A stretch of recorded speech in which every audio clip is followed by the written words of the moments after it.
सर्वप्रथम आप सभी को शुभ संध्या। कक्षा की शुरुआत करने की मैं घोषणा करता हूं। पिछले क्लास में हम मुगल बादशाह औरंगजेब के विषय में चर्चा कर रहे थे और इस कड़ी में हमने बाबर से लेकर औरंगजेब तक 6 मुख्य शासकों के साथ शेरशाह सूरी को भी देख लिया, जो सूर वंश का महत्वपूर्ण शासक था।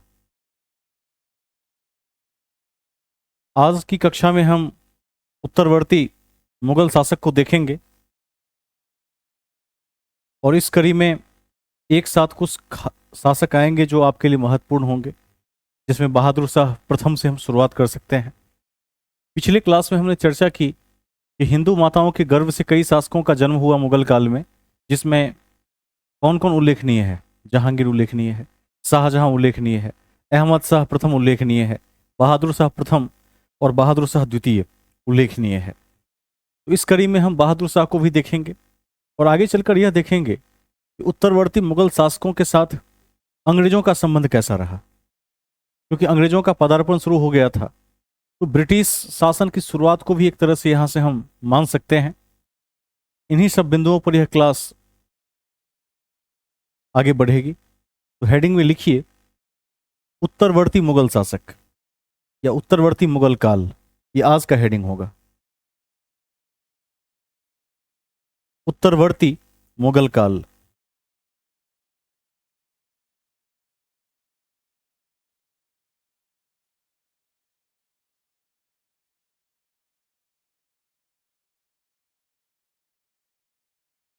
उत्तरवर्ती मुगल काल मध्यकाल का यह लगभग अंतिम खंड है।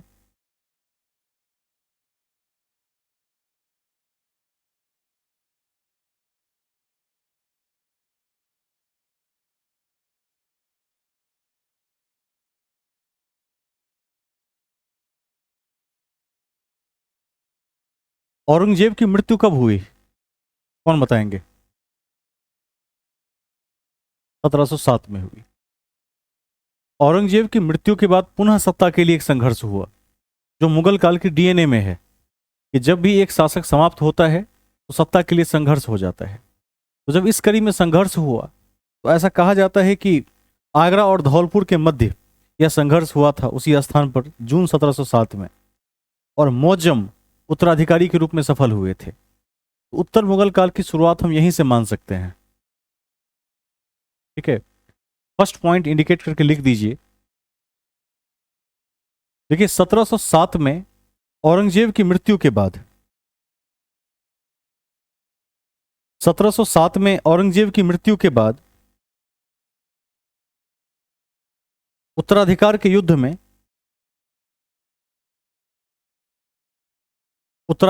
युद्ध में मुअज्जम ने आजम को पराजित किया।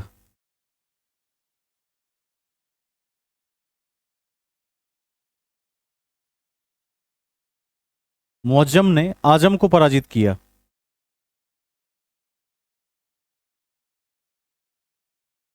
आजम को पराजित किया एवं बहादुर शाह प्रथम की उपाधि धारण की। बहादुर शाह प्रथम की उपाधि धारण की और दिल्ली के सत्ता को संभाला।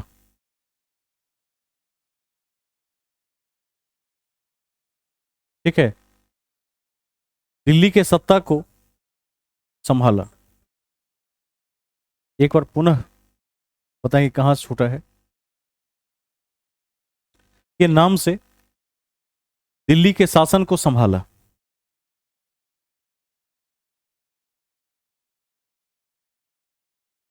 संभाला,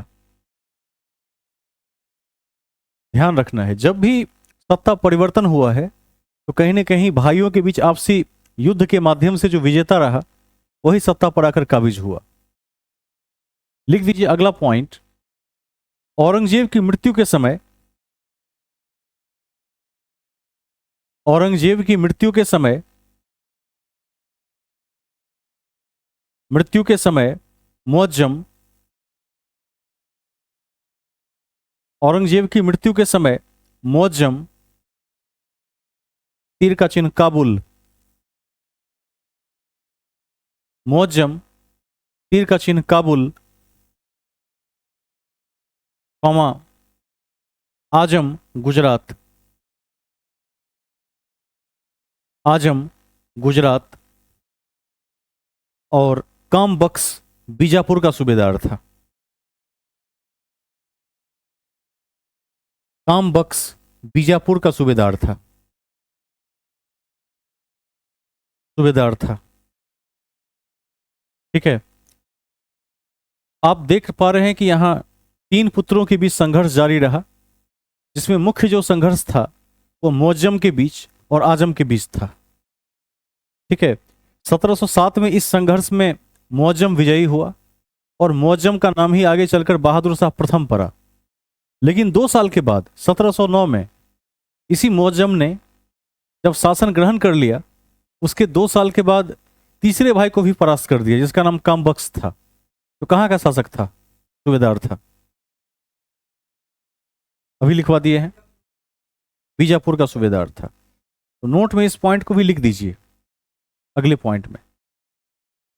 1709 के युद्ध में बहादुर शाह ने 1709 के युद्ध में बहादुर शाह ने अपने तीसरे भाई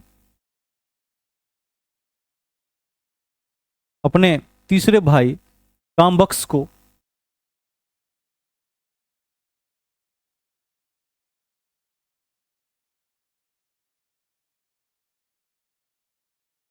को बीजापुर के निकट हरा दिया, बीजापुर के निकट हरा दिया। ठीक है, यहां से एक नया मोड़ शुरू हो जाएगा। मुगल काल में एक नवीन शासक का जन्म होता है, जिस शासक के पास अपने से पूर्व लगभग 6 पीढ़ियों का अनुभव है। बाबर, हुमायूं, अकबर, जहांगीर, शाहजहां और औरंगजेब, और बीच में एक अन्य शासक जो सूर्यवंश का था, शेरशाह सूरी। लगभग 7 शासकों का अनुभव लेकर यह शासक आया हुआ है।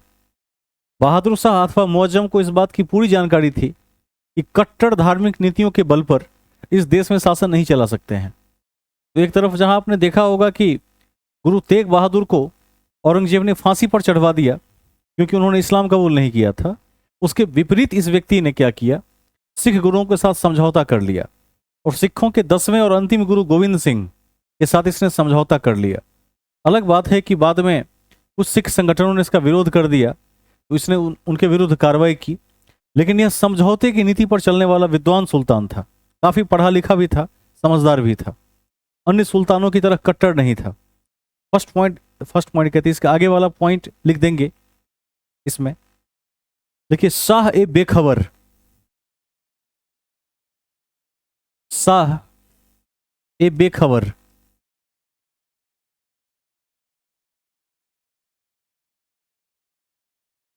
शाह ए बेखबर के नाम से, शाह ए बेखबर के नाम से प्रख्यात हुआ,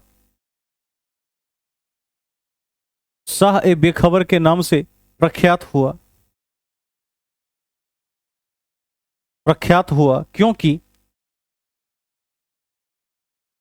क्योंकि शासकीय अभिक्षमता में उसकी रुचि नहीं थी, क्योंकि शासकीय अभिक्षमता में उसकी रुचि नहीं थी, शासकीय अभिक्षमता में उसकी रुचि नहीं थी। ध्यान रखेंगे।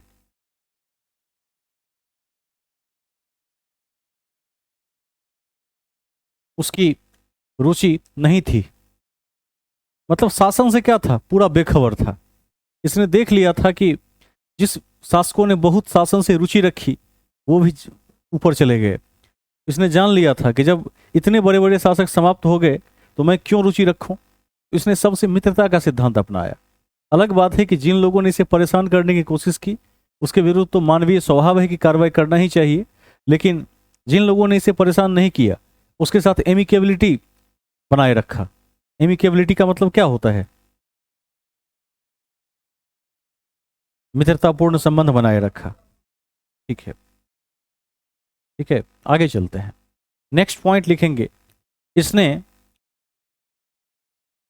इसने समझौतावादी नीति को अपनाया। इसने समझौतावादी नीति को अपनाया।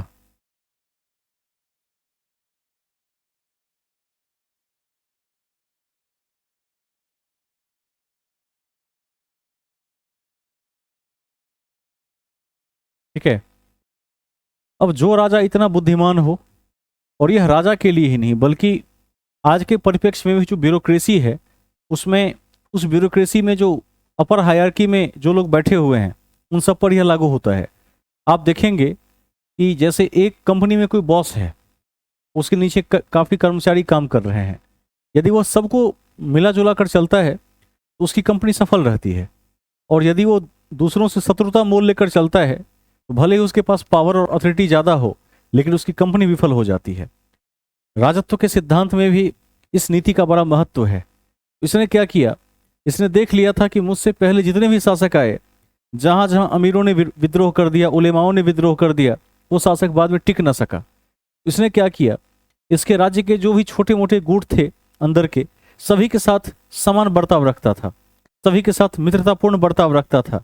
तो जो भी छोटे गुट वगैरह थे वो इससे प्रसन्न रहा करते थे, और इसी का नतीजा था कि जिस सिख धर्म से औरंगजेब को बड़ा द्रोह था, उसी धर्म के गुरु को इसने मित्र बना लिया।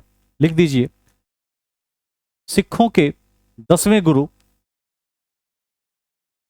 अंतिम और 10वें गुरु कर दीजिएगा।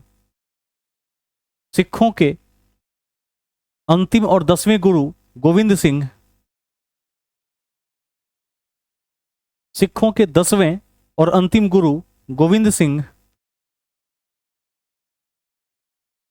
गोविंद सिंह के साथ इसने समझौता किया।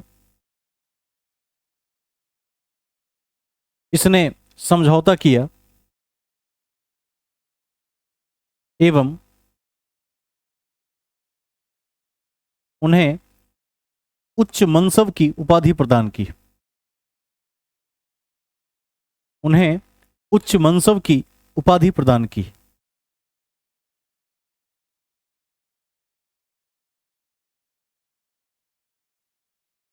ठीक है, अब ध्यान रखेंगे, सिख भी बड़े कट्टर योद्धा ही होते थे।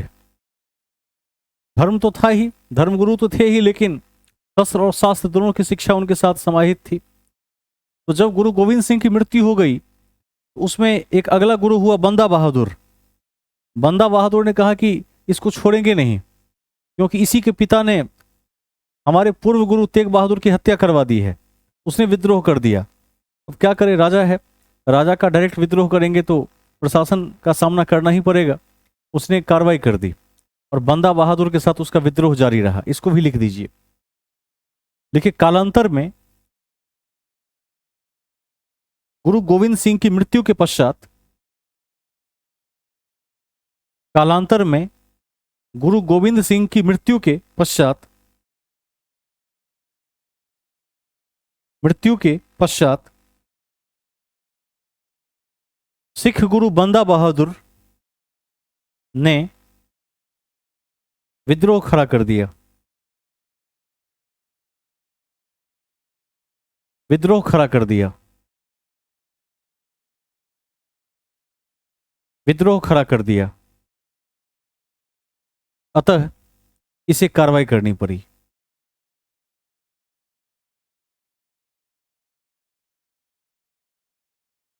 अतः इसे कार्रवाई करनी पड़ी। कार्रवाई करनी पड़ी। नेक्स्ट पॉइंट देखिए, बंदा बहादुर से युद्ध के क्रम में, बंदा बहादुर से युद्ध के क्रम में,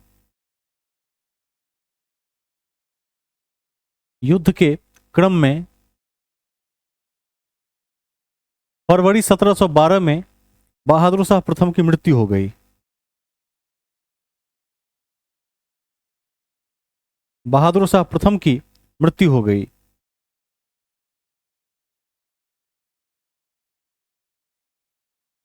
मृत्यु हो गई। एक नोट लिख दीजिए, उसने मराठा साहू को मुक्त कर दिया। मराठा साहू को मुक्त कर दिया। ब्रैकेट में शिवाजी का पोता। शिवाजी का पोता। ध्यान रखेंगे, जब संभाजी को औरंगजेब ने काफी प्रताड़ना दी, उनकी मृत्यु हो गई, तो उनके पत्नी और पुत्र इत्यादि को कैद कर लिया गया था।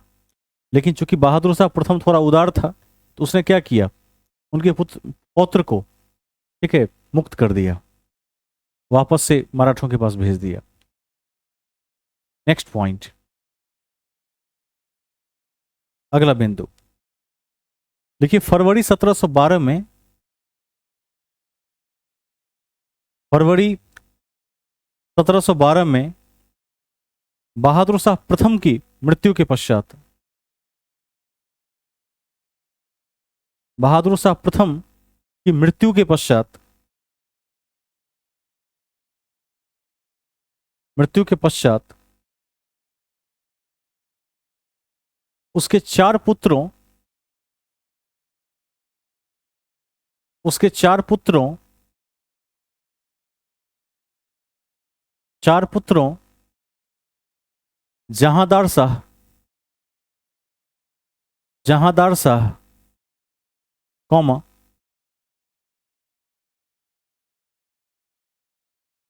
कौमा,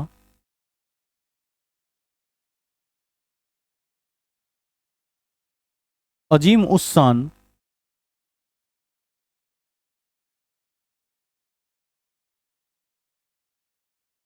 कौमा, रफी उस्सान, रफी उस्सान और जमान शाह,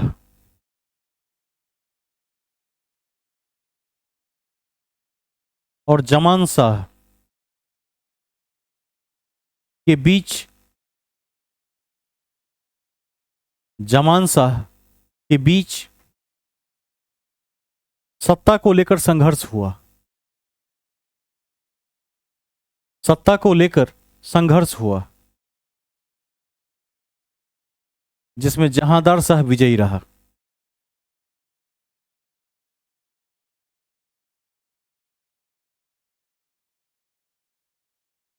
ठीक है, हेडिंग में लिखिए जहांदार शाह।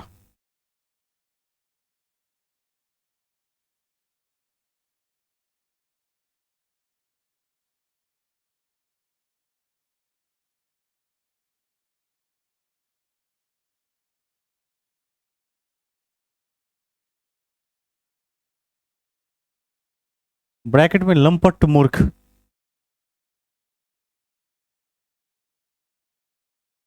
लंपट मूर्ख,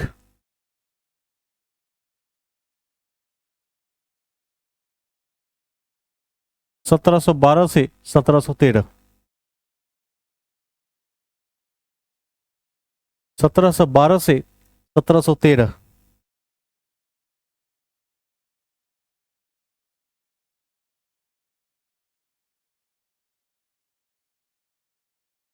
ठीक है,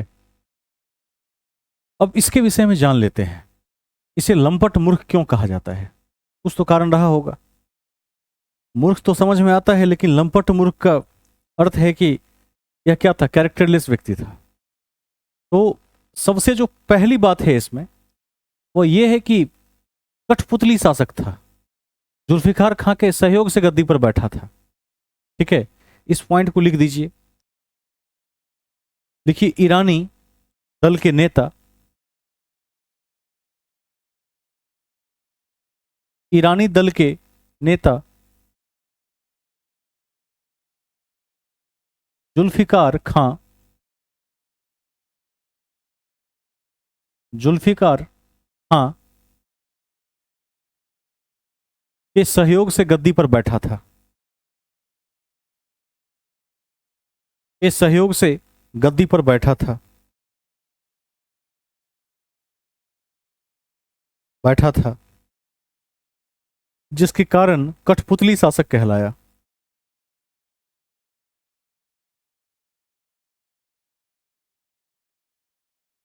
कठपुतली शासक कहलाया। ठीक है। अब जो दूसरों के सहयोग से राजा बनेगा वो कठपुतली ही कहलाएगा।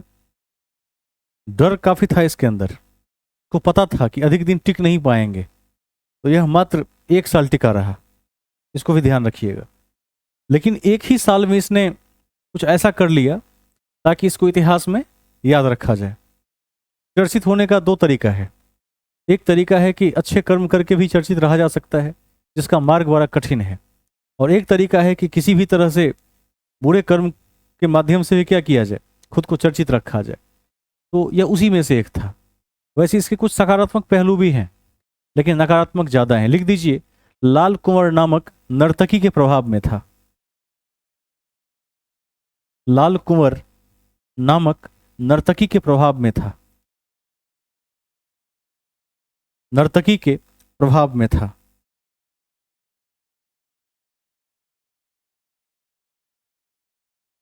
ठीक है। इस कारण से भी यह चर्चा में था। मूर्ख तो था ही, सोच रहा था कि कुछ भी करके, है ना, ऐतिहासिक पृष्ठभूमि पर अपना नाम लिखवा ले। इसने कुछ पॉजिटिव काम भी किए। यह जानता था कि अब मुगलों के पास क्या है, बिल्कुल ही पावर नहीं बची है। वित्तीय स्थिति खराब है, देश की स्थिति भी क्या है, उसके पक्ष में नहीं है। तो इसने मराठों के साथ मैत्रीपूर्ण संबंध स्थापित किए। मैंने आपको पिछले क्लास में भी बताया था कि आगे चलकर औरंगजेब के बाद मराठों का जब उत्कर्ष हुआ तो मराठों को परास्त करने वाला कोई नहीं बचा, और मराठों का शासन बंगाल से लेकर अफगान तक फैल गया था। लगभग भारत के, मैं कह सकता हूं कि 75% हिस्सों तक वो फैल गए थे। तो लिख दीजिए, कालांतर में मराठा राजाओं से मैत्रीपूर्ण संबंध बनाया। कालांतर में मराठा राजाओं से मैत्रीपूर्ण संबंध बनाया। मैत्रीपूर्ण संबंध बनाया। इस कड़ी में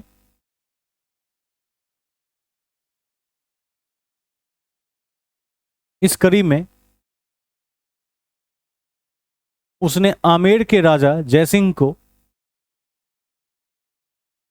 इस कड़ी में उसने आमेर के राजा जयसिंह को जयसिंह को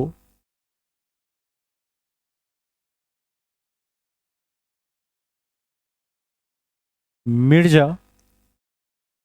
राजा सवाई जयसिंह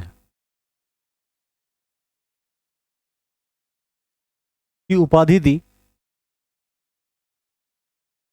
मिर्जा राजा सवाई जयसिंह की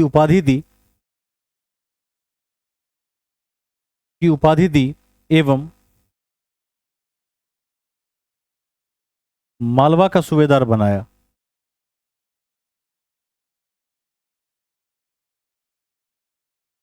एवं मालवा का सूबेदार बनाया। मालवा का सूबेदार बनाया।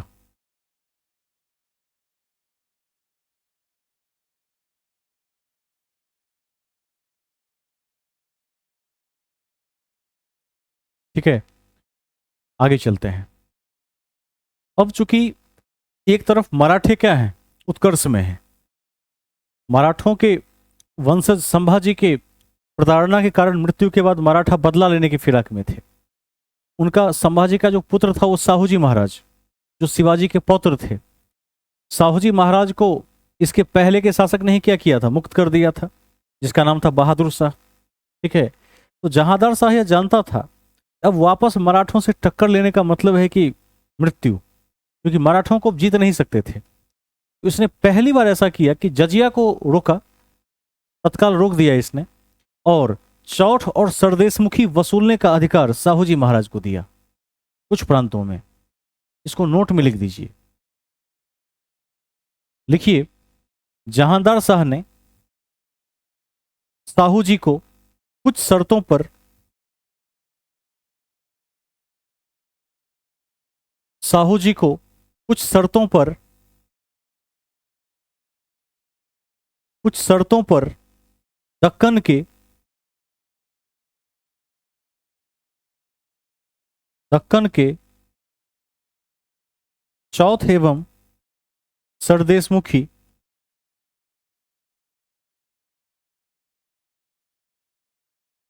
कर वसूलने के अधिकार दिए। कर वसूलने के अधिकार दिए एवं जजिया पर रोक लगा दी। जजिया पर रोक लगा दी।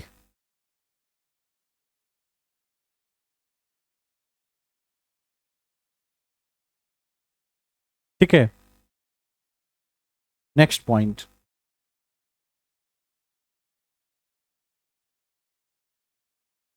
राजस्व को बेहतर बनाने के लिए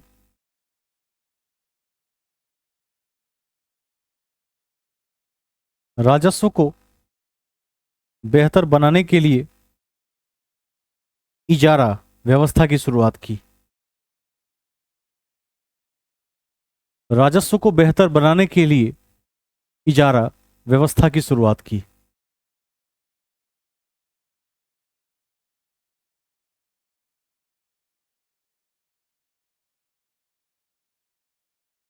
ठीक है, एक आध और बिंदु यहां लिख दीजिए।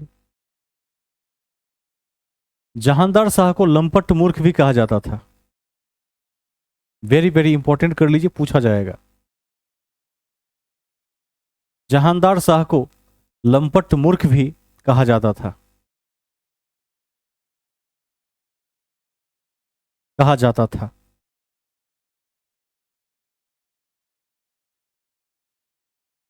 Next point. क्योंकि 12 में तो शासक बना ही था और 13 में चला भी गया, अधिक दिन टिक नहीं सका, क्योंकि इसका एक भतीजा था फर्रुखसियार। उसने साजिश करके इसकी हत्या करवा दी और शासक बन गया। तो लिख दीजिए, जहांदार शाह के भतीजे फर्रुखसियार फर्रुखसियार ने हिंदुस्तानी अमीर सैयद बंधुओं के साथ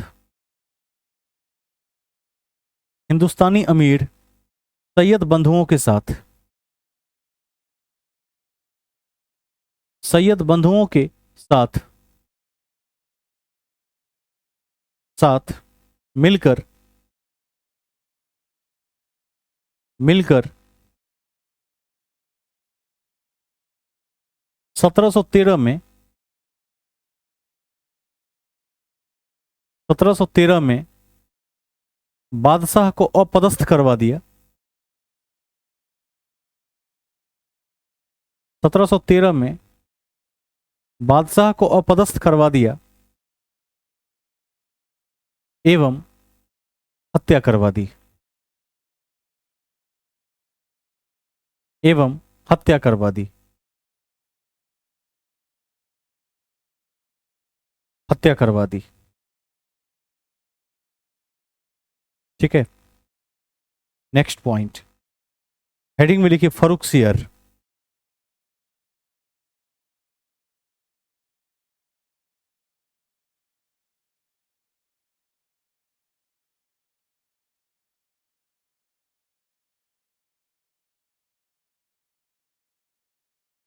फर्रुखसियर। फर्रुखसियर में डबल र होता है, संयुक्त होता है, रेप। फर्रुखसियर।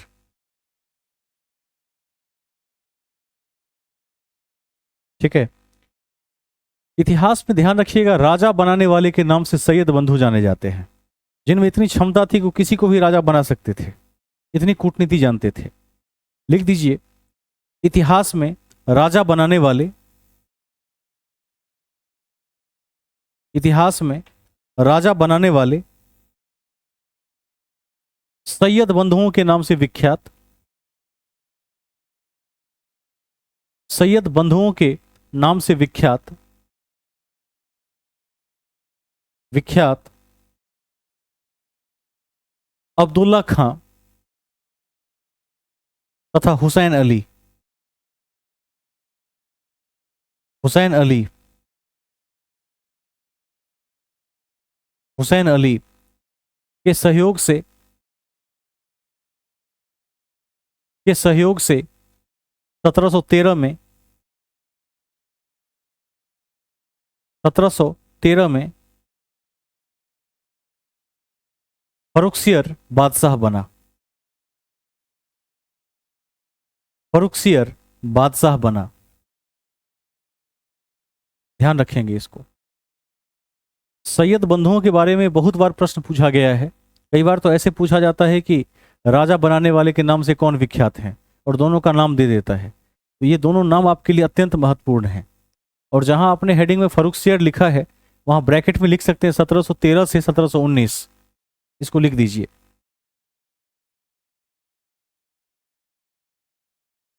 ठीक है।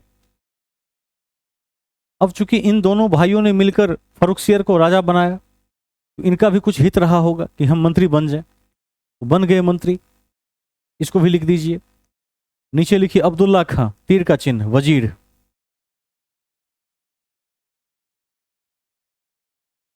वजीर। और हुसैन अली, मीर बख्शी का पद।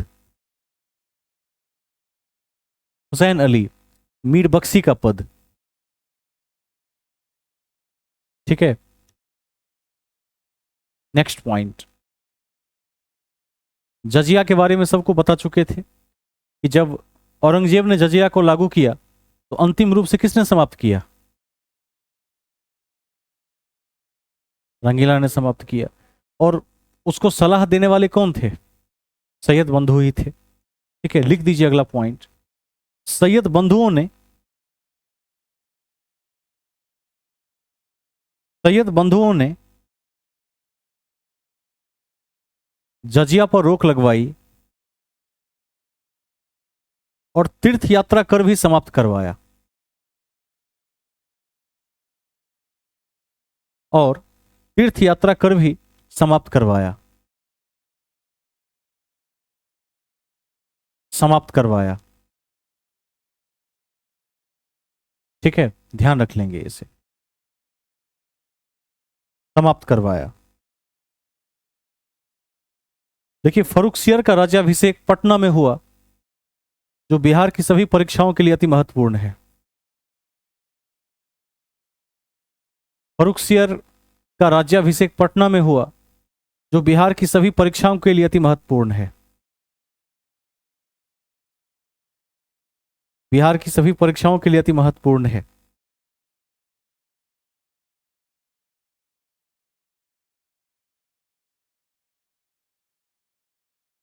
ठीक है, आगे चलते हैं। अब ध्यान रखिएगा, यह बीमार रहा करता था और बहुत गरीब बादशाह था। आज यदि आप मुगलों की पीढ़ी के लोगों को देखेंगे, आज भी भारत में रहते हैं। ठीक है, कभी आप देखिएगा, आजकल सोशल मीडिया पर भी उपलब्ध हैं। उनसे मैं देख रहा था कि एक पत्रकार पूछने गया कि आपको पता है कि आप अकबर के वंशज हैं? कहा हमें कुछ नहीं पता है। कहा आपकी आजीविका का स्रोत क्या है? कहा सरकार से कुछ पेंशन मिलता है, उसी से जीविका चलती है। तो ध्यान रखना है कि एक ऐसा भी समय आ सकता है जब एक राजवंश के आने वाली पीढ़ियों को यह पता न चले उसके पूर्वज कभी राजा भी थे। ठीक है, और यह हाल औरंगजेब के बाद होना शुरू हो गया था। तो फरुखसियार बीमार रहा करता था और देसी वैद्यों से यह ठीक नहीं हो रहा था, क्योंकि उस समय में भारत में जो चिकित्सा की व्यवस्था थी वह जर्जर हो चुकी थी। अंग्रेजी डॉक्टर ही एक विकल्प के रूप में बच गए थे। अंग्रेजों ने कहा कि हम तुम्हारा इलाज करवा देंगे, लेकिन बदले में हमारे साथ व्यापारिक पत्र पर तुम्हें हस्ताक्षर करना होगा। तो मात्र 3,000 रुपए में पूरे देश को बेच दिया इसने। ठीक है, इसको भी ध्यान रखिएगा। पूरे देश में व्यापार करने का एकाधिकार दे दिया, जो उस समय के हिसाब से भी बहुत कम था। 3,000 रुपए में एकाधिकार देने के साथ ही अंग्रेजों ने समझ लिया था कि अब इस देश में व्यापार तो करना ही है, समय रहते यदि थोड़ी सैन्य बल एकत्रित कर लें, इन राजाओं को परास्त करके सदा के लिए बंदी बना देंगे। और उसने किया भी वही। बहादुर शाह को लास्ट में जो द्वितीय वाला था उसको रंगून भेज दिया, कहा देश से ही गायब कर दिया उसे। ऐसे द्वीप पर भेज दिया जहां कोसों कोस तक एक पक्षी न देखने को मिले, वहीं उसकी मृत्यु हो गई। ध्यान रखिएगा, इसको लिख दीजिए। लेकिन फरुखसियर फरुखसियर अंग्रेजी चिकित्सक हैमिल्टन के इलाज से प्रभावित होकर। फरुखसियर अंग्रेजी चिकित्सक हैमिल्टन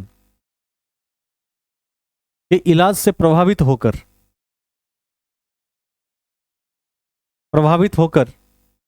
अंग्रेजों को दस्तक नामक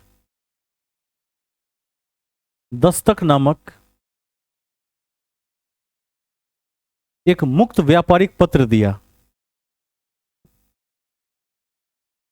दस्तक नामक एक मुक्त व्यापारिक पत्र दिया एवं संपूर्ण भारत में व्यापार करने का अधिकार दिया। संपूर्ण भारत में व्यापार करने का अधिकार दिया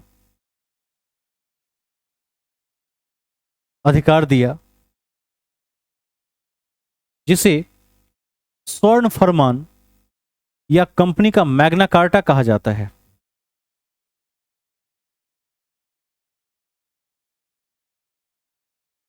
स्वर्ण फरमान या कंपनी का मैग्ना कार्टा कहा जाता है। ध्यान रखेंगे, यही सब भाग्य है कि जब राजा बीमार पड़े तो सही अवसर को तलाश कर राजा से अनुमति ले लेना। तो स्वर्ण फरमान या कंपनी का मैग्ना कार्टा कहा जाता है। हाँ कपिल जी बताइए। संपूर्ण भारत में व्यापार करने का एक अधिकार दिया जिसे स्वर्ण फरमान, ठीक है। शाही फरमान एक अलग शब्द है, स्वर्ण फरमान एक अलग शब्द है। शाही का मतलब होता है जो राजा के द्वारा दिया जाए, और स्वर्ण का मतलब चूंकि यहां मैग्ना कार्टा के परिप्रेक्ष्य में लिखा रहे हैं तो उसके समतुल्य बेहतर शब्द क्या होगा? गोल्डन, ठीक है। तो यहां स्वर्ण लिख दीजिए। स्वर्ण फरमान या कंपनी का मैग्ना कार्टा कहा जाता है, इसको ध्यान रखिएगा। मात्र 3000 में एक अधिकार लाइसेंस बेच दिया। यदि आज के समय में उसकी वैल्यू निकाल लीजिए तो बहुत ज्यादा नहीं होगी। उस समय का 3000 बहुत होगा तो आज 3 करोड़ हो जाएगा। किसी कंपनी को सिर्फ 3 करोड़ में पूरे देश का एक अधिकार मिल जाए व्यापार करने का, बहुत सस्ता डील नहीं है। 3 करोड़ में एक रोड नहीं बनता है आजकल लंबी दूरी का। इतना सस्ता में बेच दिया, और उसको भरोसा नहीं था, भरोसा नहीं था दो बिंदुओं पर।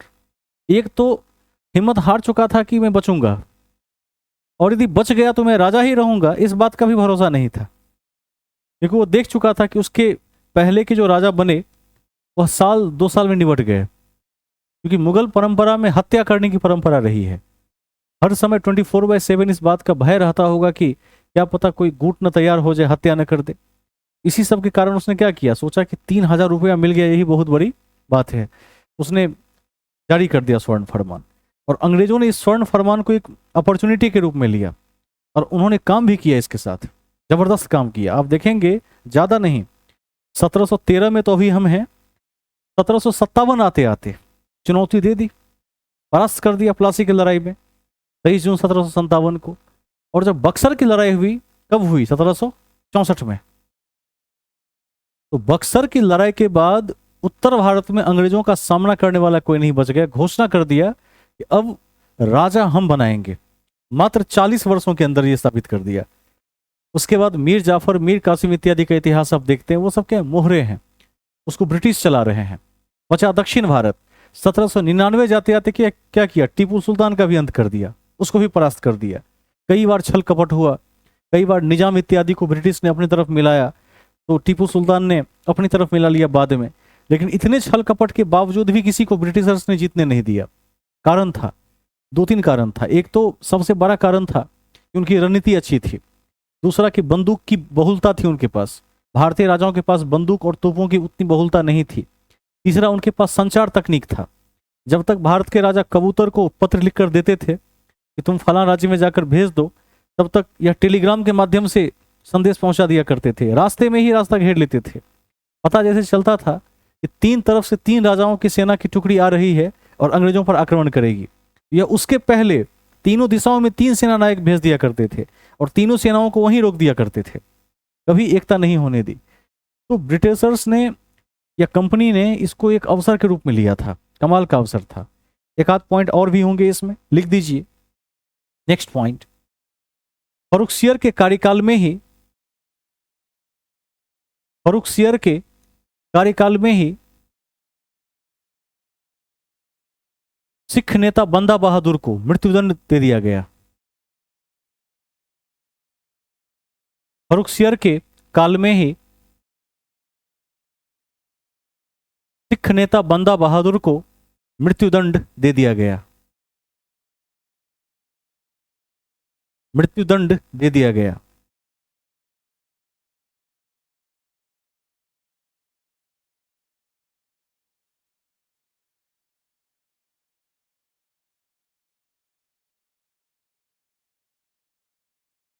ठीक है। अब एक बात का फिर ध्यान रखेंगे, जो राजा बना सकता है वो राजा से हटा भी सकता है। सैयद जो बंधु थे, कौन कौन, क्या नाम था उनका? अब्दुल्ला खां और हुसैन अली। तो उन्होंने इसको राजा बनाया था, खुद मंत्री बने थे, मीर बख्श बने थे। लेकिन टाइम के साथ क्या हुआ, टाइम के साथ फर्रुखसियार को लगने लगा यह दोनों भाई बड़ा चालाक है, हो न हो मुझसे कोई बेहतर शासक मिल जाएगा तो कल क्या करेगा, हत्या भी करवा सकता है। इस डर से उसने पहले तो भारत का लाइसेंस बेच दिया। सोचा कि मरने से पहले क्या करूं, तो मरने से पहले जो पैसा लेकर भाग सकते थे वो भाग जाएं।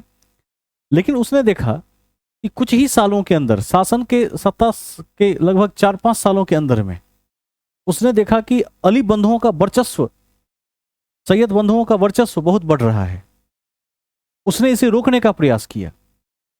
जब उसने इसे रोकने का प्रयास किया तो ये तो राजा बनाने वाले थे, इतिहास में इनको नृप बनाने वाला कहते हैं, नृप, नरिकार प। इन्होंने बालाजी विश्वनाथ और अन्य राजाओं के साथ हाथ मिला लिया और हाथ मिलाने के बाद कहा कि फर्रुखसियार का अंत करना है और फर्रुखसियार की हत्या करवा दी और शासन से अपदस्थ कर दिया। इसको भी ध्यान रखेंगे। इसी सब कारणों से इन्हें राजा बनाने वाला कहते हैं, वैसे ही नहीं कहते हैं। आज के समय में इसकी तुलना अमित शाह से की जा सकती है, इसको भी ध्यान रखेंगे, है कि नहीं है? वर्तमान राजनीति में आज के समय में जिस तरह से है ना, तो निश्चित रूप से हर काल में कोई ना कोई ऐसा व्यक्ति होता है जो राजा बना सकता है। एक जमाने में चाणक्य के पास यह क्षमता थी कि वह राजा बना सकते थे और बना भी दिया, और बना ही नहीं दिया बल्कि घनानंद को सदा के लिए समाप्त कर दिया। इसको लिख देते हैं, लिखिए। सैयद बंधुओं के बढ़ते हस्तक्षेप, सैयद बंधुओं के बढ़ते हस्तक्षेप, बढ़ते हस्तक्षेप से भयभीत होकर, बढ़ते हस्तक्षेप से भयभीत होकर फर्रुखसियार उनके विरुद्ध षड्यंत्र रचने लगा।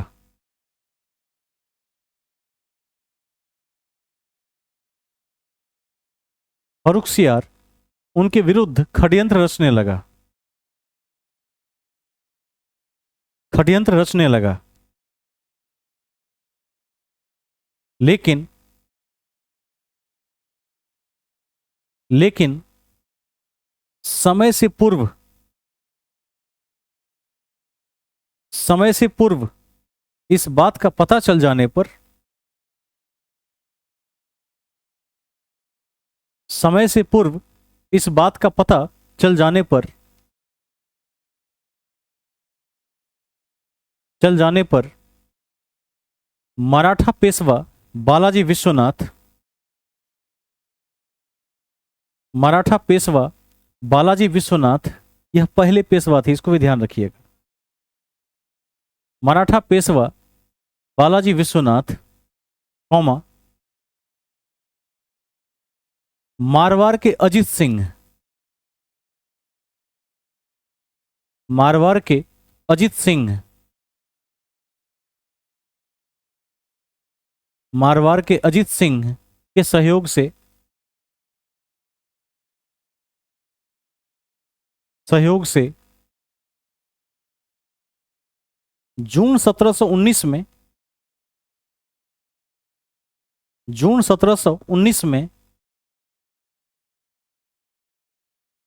फर्रुखसियार की हत्या करवा दी गई।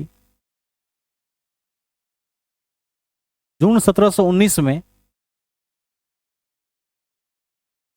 फर्रुखसियार की हत्या करवा दी गई और शासन से अपदस्थ कर दिया गया।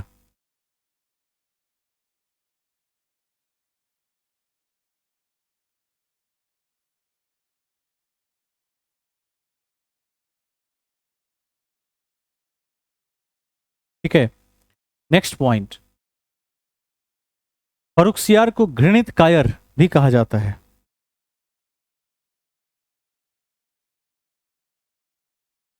घृणित कायर भी कहा जाता है। फर्रुखसियार को घृणित कायर भी कहा जाता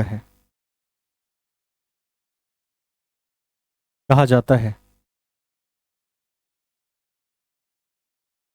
ठीक है, नेक्स्ट पॉइंट देखिए, फर्रुखसियार के बाद सैयद बंधुओं ने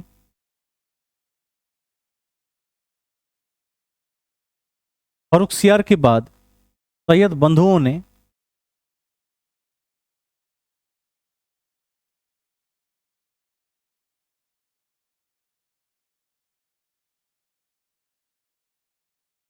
रफी उद दरजात को 1719 में शासक बनाया। रफी उद दरजात को 1719 में शासक बनाया, लेकिन उसकी जल्द ही मृत्यु हो गई।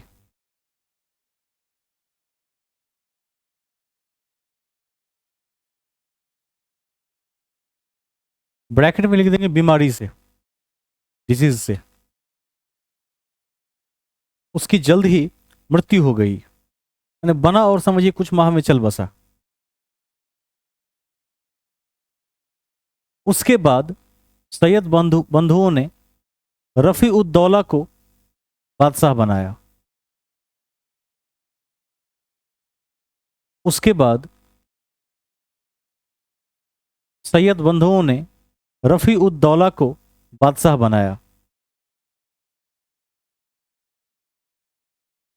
बनाया, जो अफीम का आदी था, और जल्द ही इसकी मृत्यु हो गई।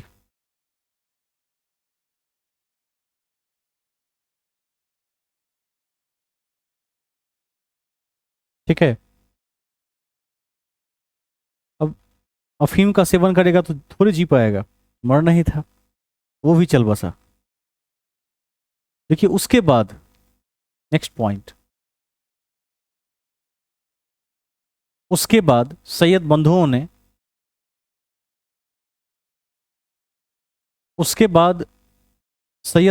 ने रफी उद दौला या शाहजहां द्वितीय, इसका दूसरा भी नाम है, रफी उद दौला या शाहजहां द्वितीय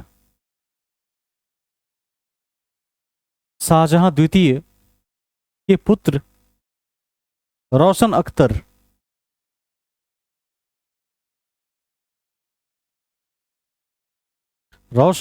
अख्तर या मोहम्मद शाह, इसी का नाम है मोहम्मद शाह। रोशन अख्तर या मोहम्मद शाह को मुगल बादशाह बनाया,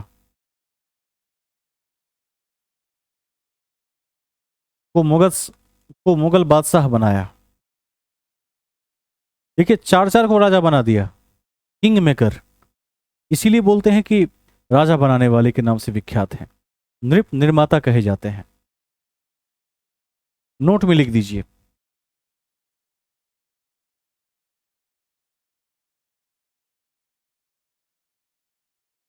दीजिए, सैयद बंधु को किंग मेकर भी कहा जाता है। सैयद बंधु को किंग मेकर भी कहा जाता है।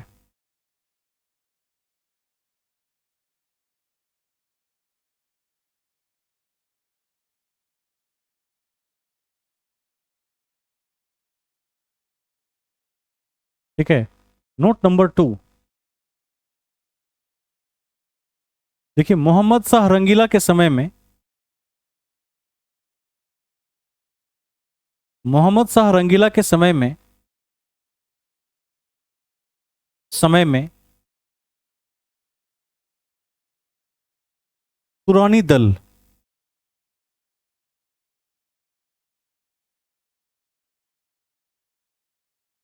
तुरानी दल के नेता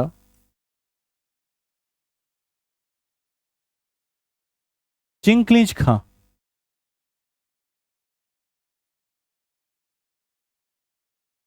चिंकिलिज खां, तुरानी दल के नेता चिंकिलिज खां, हाँ, एवं अमीन खां, अमीन खां ने सैयद बंधुओं की हत्या करवा दी, सैयद बंधुओं की हत्या करवा दी।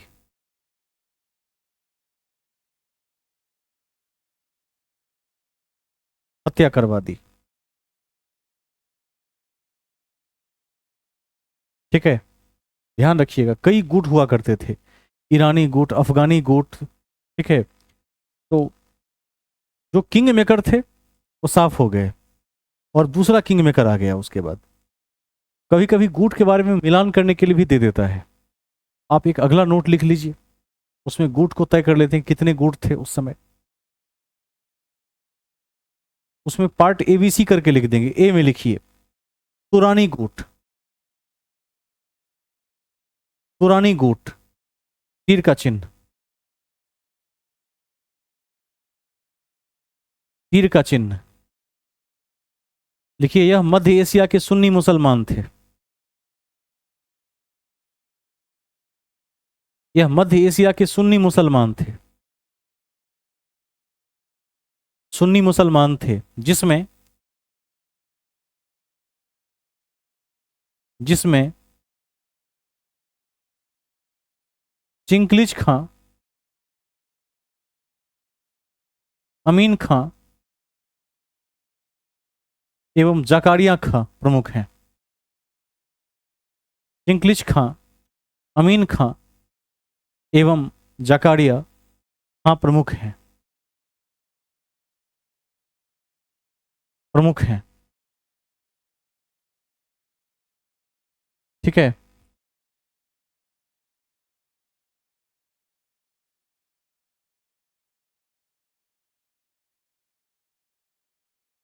बी में लिखिए नोट वाले में ईरानी गुट, ईरानी गुट। गुट में मेरे ख्याल से हर्षुकार होना चाहिए, तो हर्षुकार कर देंगे। ईरानी गुट, देखिए यह शिया मुसलमान थे,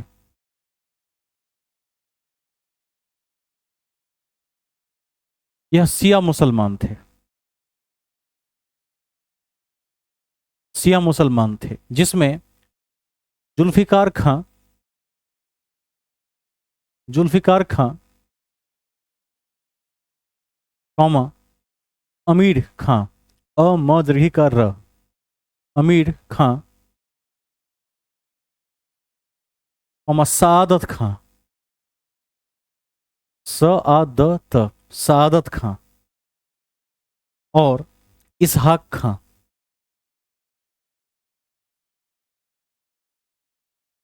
और इसहाक खां प्रमुख थे, इसहाक खां प्रमुख थे। सी में लिख दीजिए इसके बाद, तीसरा में अफगानी गुट,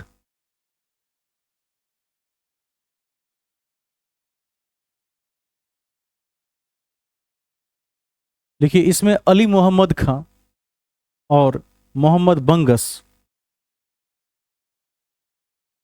अली मोहम्मद खां और मोहम्मद बंगस प्रमुख थे।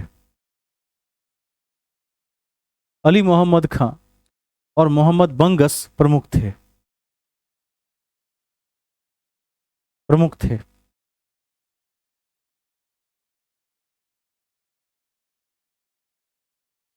प्रमुख थे। हेडिंग में लिखी मोहम्मद शाह रंगीला।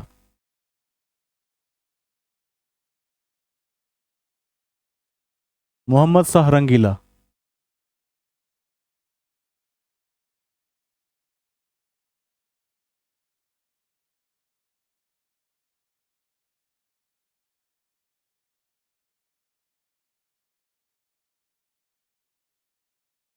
1719 से 48।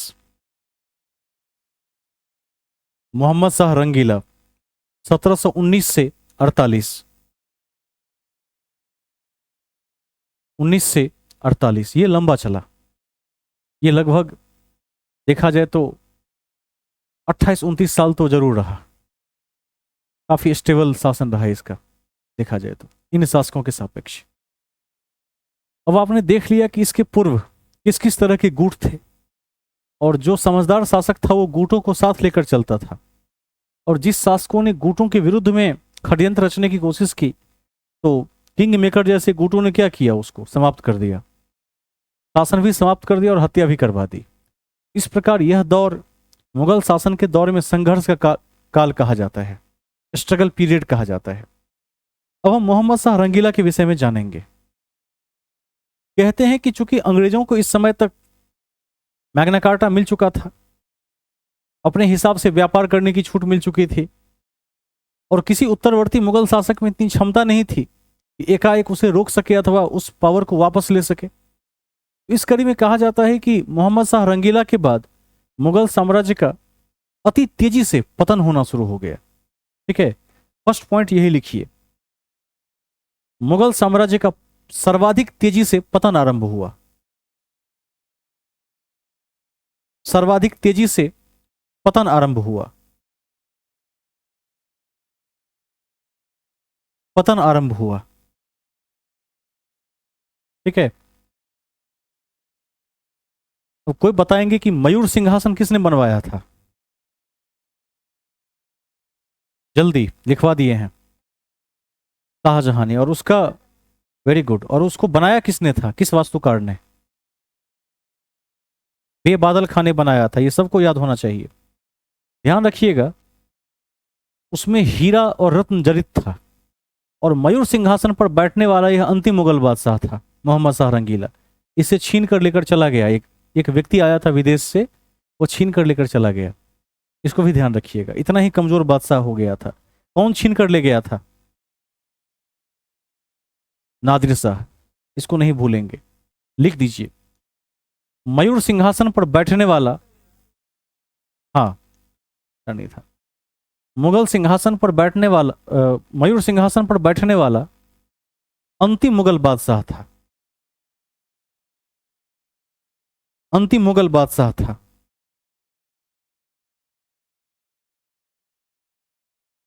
अंतिम मुगल बादशाह था।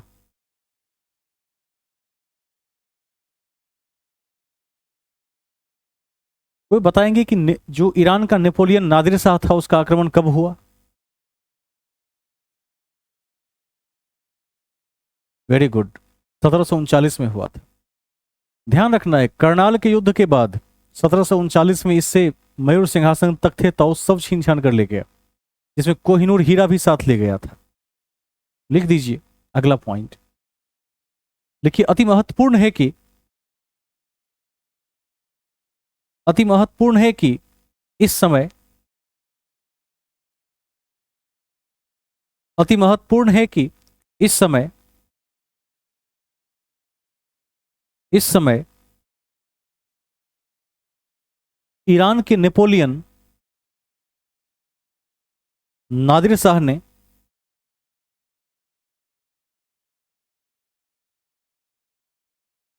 ईरान के नेपोलियन नादिर शाह ने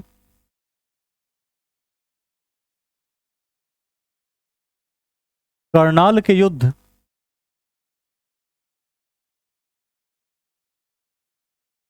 में करनाल के युद्ध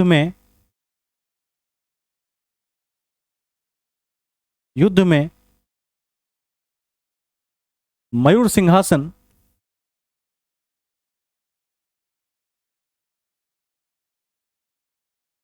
मयूर सिंहासन एवं कोहिनूर हीरा अपने साथ ईरान लेकर चला गया। अपने साथ ईरान लेकर चला गया।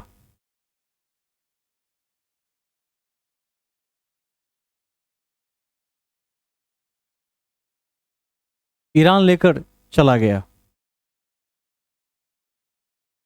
ठीक है, ईरान लेकर चला गया। अब ध्यान रखना है कि जब शासक इतना कमजोर हो जाए कि विदेश से कोई व्यक्ति आक्रांता के रूप में आए और सब कुछ छीन कर लेकर चला जाए, तो देश में जो स्थानीय प्रांतों के लोग राजा बनना चाहते हैं वो भी चुप नहीं बैठेंगे। इसके समय में कई स्वतंत्र राज्यों का उदय हुआ, यानी देश के अलग अलग हिस्से में जो स्थानीय शासक उभर रहे थे उन्होंने स्वयं को राजा घोषित कर दिया और कहा कि हम किसी मुगल वंश के अधीन अब नहीं हैं, हम एक स्वतंत्र राजा हैं। इसको भी लिख लीजिए, 2-3 प्रांत और उसके राजा के विषय में लिख लेते हैं। देखिए, इसके समय में अनेक स्वतंत्र राज्यों का उदय हुआ। अनेक स्वतंत्र राज्यों का उदय हुआ। उदय हुआ। 2 कॉलम बना लीजिए, एक तरफ शासक जो नए राजा बने और दूसरी ओर राज्य। शासक और राज्य। शासक में लिखिए मुर्शिद कुली खां। यह वेरी वेरी इंपॉर्टेंट है, यहां से आधुनिक भारत का अंश दिखने लगता है।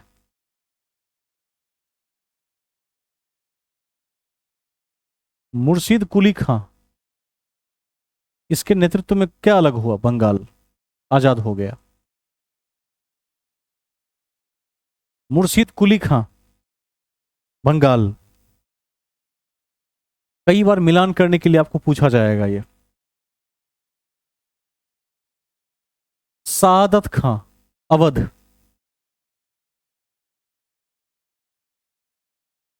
सादत खां, अवध।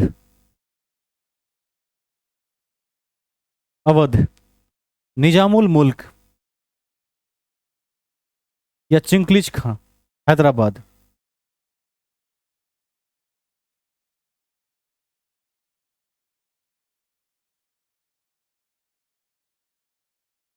इसी का नाम क्या था? चिंकलिज खां।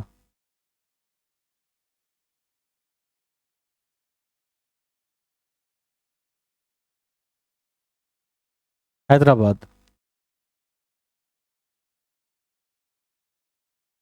हैदराबाद। शॉर्ट में इसी को निजाम कहते हैं, जिसने चार मीनार बनवाया था। टीपू सुल्तान के साथ भी इसने गठबंधन किए थे उस समय, इसको भी ध्यान रखिएगा। हैदराबाद। नेक्स्ट लिखिए चूड़ामन एवं बदन सिंह। चूड़ामन एवं बदन सिंह, बदन, बदन सिंह, भरतपुर। भरतपुर।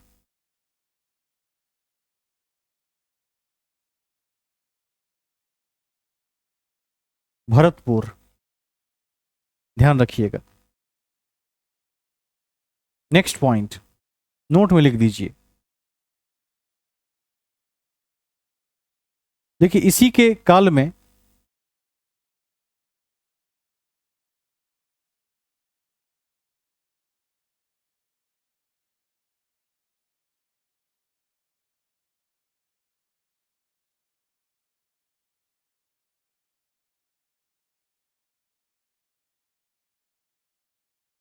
इसी के काल में ख्याल संगीत,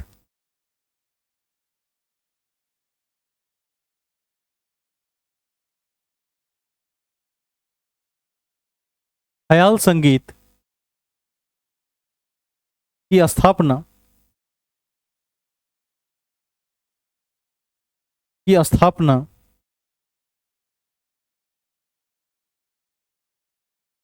एक शास्त्रीय संगीत के रूप में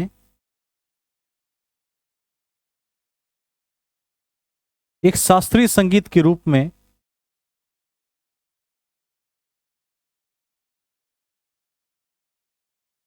शास्त्रीय संगीत के रूप में अदरंग एवं सदरंग ने मिलकर किया था। अदरंग एवं सदरंग ने मिलकर किया था। मिलकर किया था।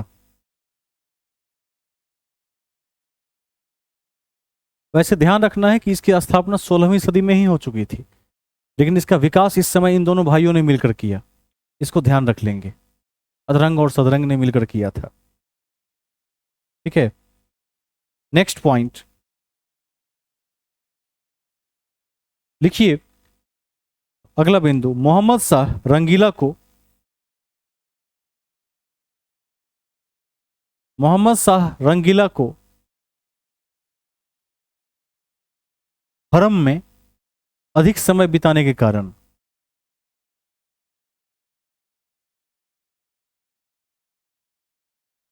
हरम में अधिक समय बिताने के कारण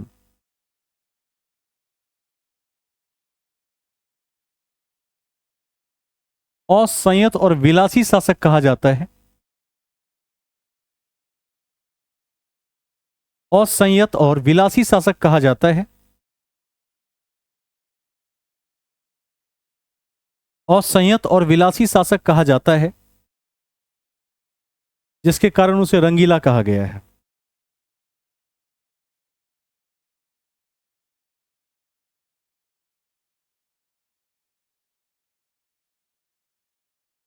ठीक है, अब हेडिंग में लिखिए अहमद शाह बहादुर। अहमद शाह बहादुर ब्रैकेट में 1748 से 54।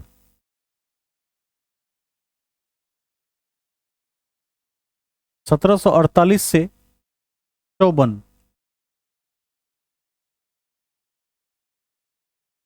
लिखिए। इसके काल में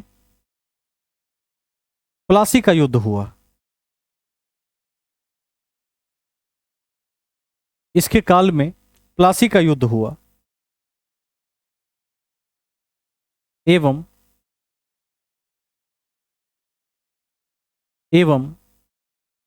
इसी के काल में अहमद शाह अब्दाली का आक्रमण हुआ।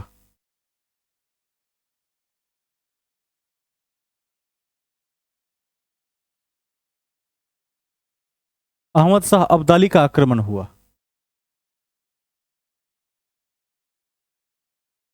ठीक है, नाम मिलते जुलते हैं, ध्यान रखना है। नेक्स्ट पॉइंट देखिए, अहमद शाह बहादुर की राजमाता उधमबाई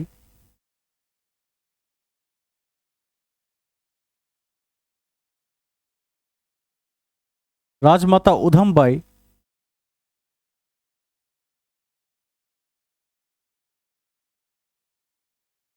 को प्रशासनिक कार्यों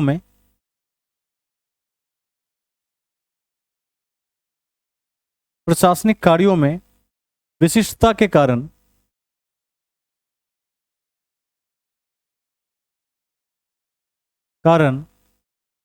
किबला ए आजम की उपाधि मिली थी।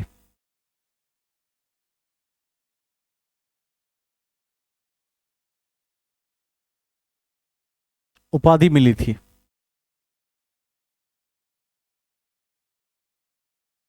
अहमद शाह बहादुर के राजमाता उधमबाई को प्रशासनिक कार्यों में दक्षता के कारण यह उपाधि मिली थी। यह उपाधि मिली थी। कौन सी उपाधि थी? किबला ए आलम की, जो महत्वपूर्ण है, पूछा भी जा सकता है। Next point. हाँ,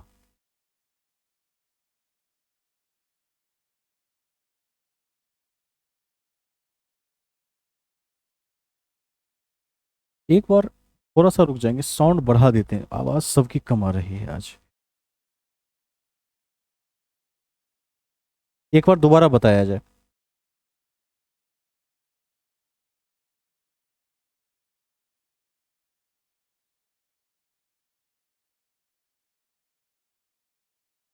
यानी और गलत तो नहीं लिखा दिया है, 48/6/54।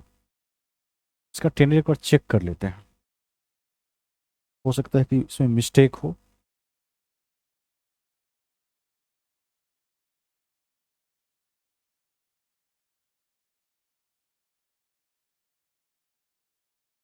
आगे तक होना चाहिए।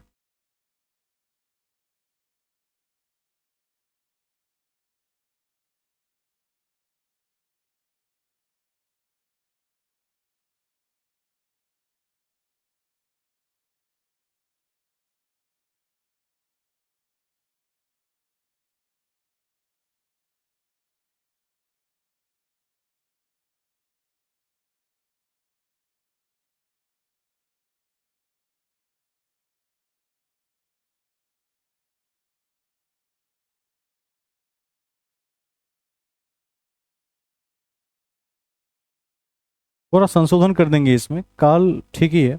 प्लासी को काट के पानीपत कर दीजिए। ठीक है।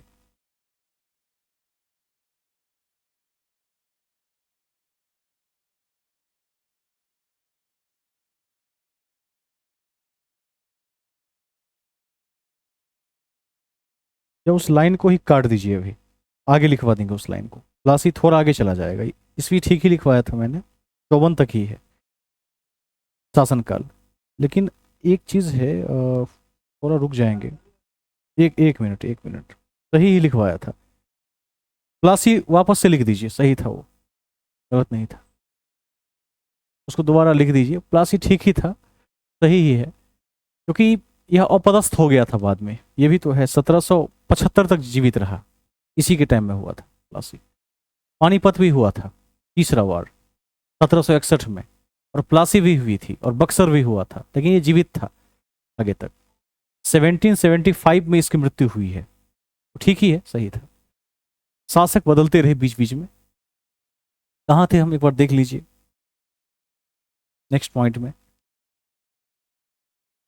हाँ, इसके माता को किबला ए आजम की उपाधि मिली थी, इसको भी ध्यान रख लीजिएगा। नेक्स्ट पॉइंट लिखिए, मराठा सरदार मल्हार राव के सहयोग से, मराठा सरदार मल्हार राव के सहयोग से सफदरगंज को अपदस्थ कर, सफदरगंज को अपदस्थ कर, अपदस्थ कर वजीर बन गया था।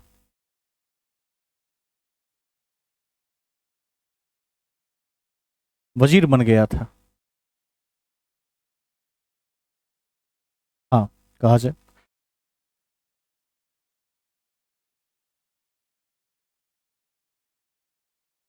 इसी के नाम पर बनाया गया है। ठीक है, उसको हटाकर वजीर बन गया था।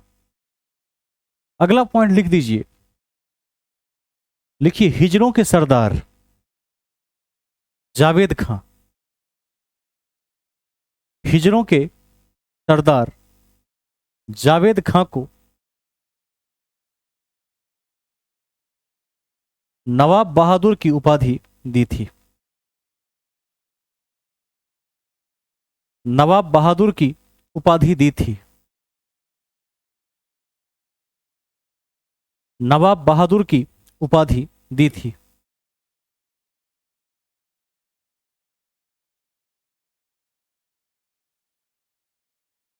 ठीक है।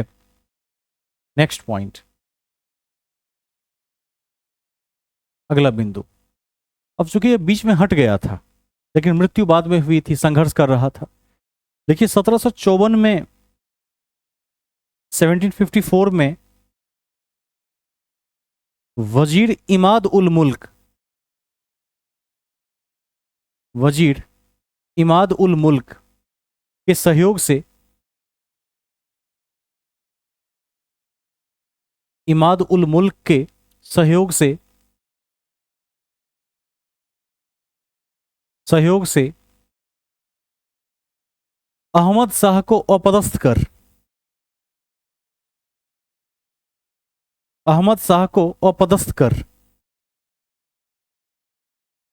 आलमगीर द्वितीय को मुगल बादशाह बनाया गया।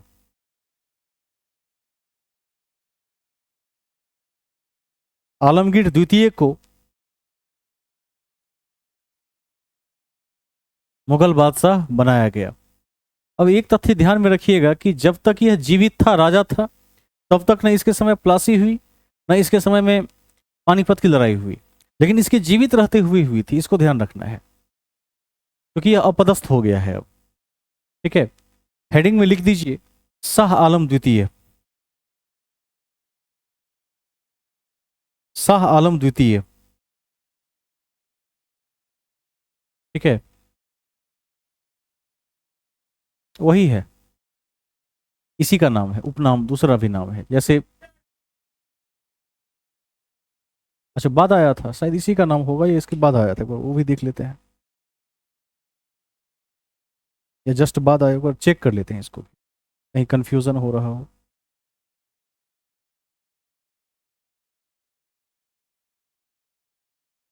हो सकता है कि इसके बाद आया हो, मैंने कहीं पढ़ा था।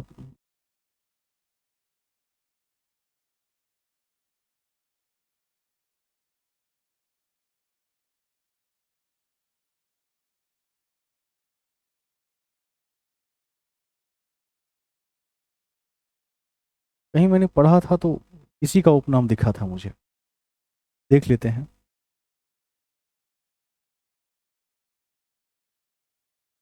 सोर्सेस क्या बताते हैं।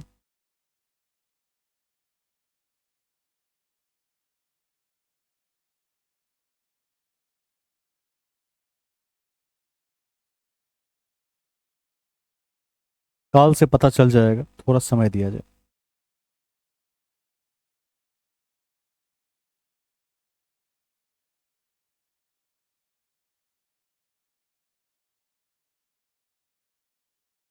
आप ही लोग सही हैं, एक शासक बीच में है।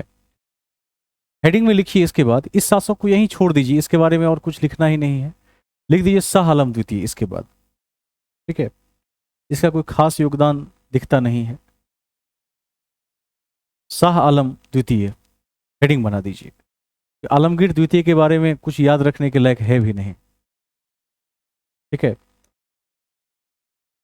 आलमगीर द्वितीय में कुछ नहीं लिखना है, उसके विषय में कुछ नहीं याद रखना है। 4 साल रहा और चला गया। जहां इंपॉर्टेंट है उसको लिख लेते। छोटे छोटे शासक हैं मध्य मध्य में, किसी के 4 साल, किसी के 2 साल, ऐसे कार्यकाल वाले शासक हैं।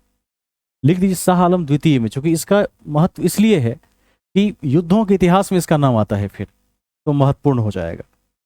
देखिए फर्स्ट पॉइंट अति महत्वपूर्ण है कि, अति महत्वपूर्ण है कि, महत्वपूर्ण है कि पानीपत का तृतीय युद्ध 1761, पानीपत का तृतीय युद्ध 1761, तृतीय युद्ध 1761 और बक्सर का युद्ध 1764, ये दोनों इंपॉर्टेंट हैं, वेरी वेरी इंपॉर्टेंट।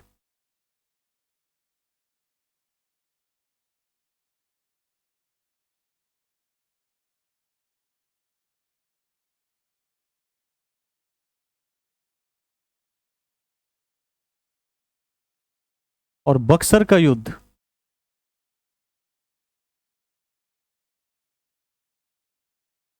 1764, दोनों इसी के काल में हुए। कई बार पूछा गया क्वेश्चन भी है। ध्यान रखिएगा कि पानीपत और बक्सर दोनों के युद्धों का अपना महत्व है, दोनों इसी के शासनकाल में हुए, इसी के शासनकाल में हुए।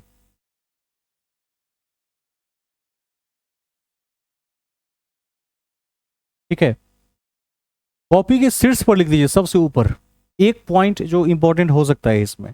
प्लासी की लड़ाई इसमें छूट रही है। कॉपी के शीर्ष पर लिख दीजिए प्लासी का युद्ध 1757 के समय, प्लासी का युद्ध 1757 के समय आलमगीर द्वितीय भारत का शासक था, ये लिख दीजिए, क्योंकि 59 तक रहा था। प्लासी का युद्ध 1757 के समय आलमगीर द्वितीय भारत का शासक था।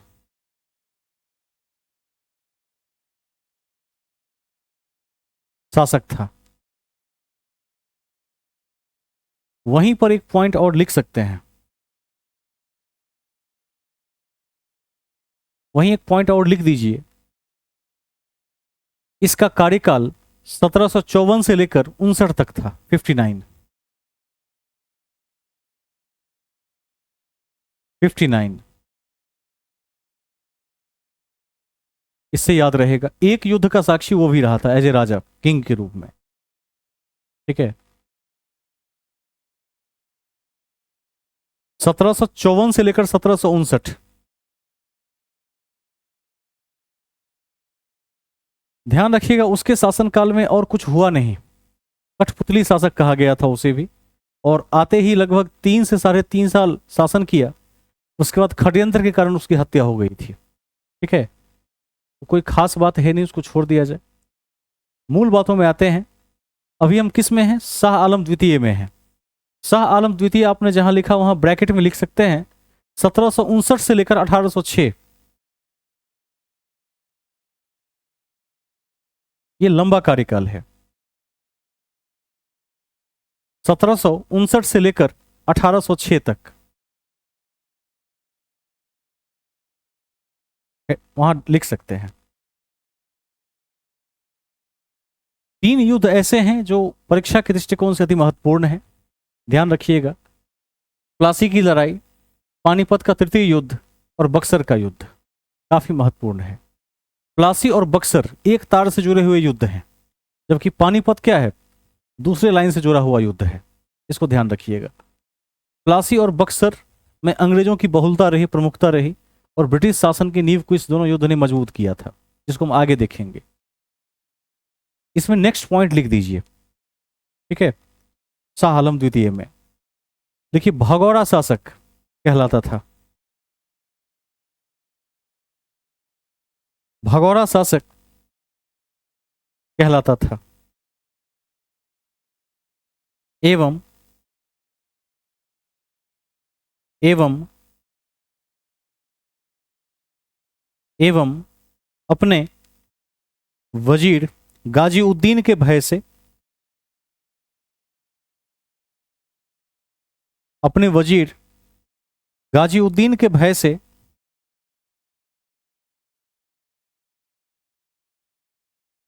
कभी दिल्ली प्रवेश नहीं कर सका। अपने वजीर गाजी उद्दीन के भय से कभी दिल्ली प्रवेश नहीं कर सका।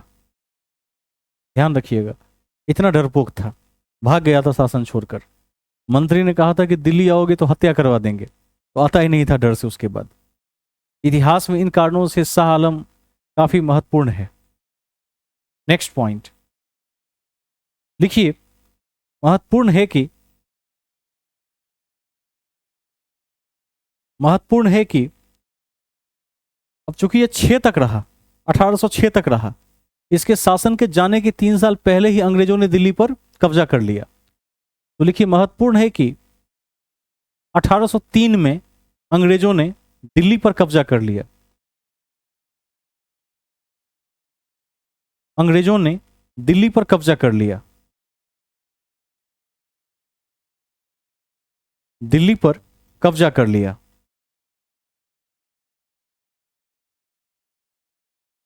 नेक्स्ट पॉइंट, अगला बिंदु लिखिए, बक्सर के युद्ध में पराजित होने के बाद,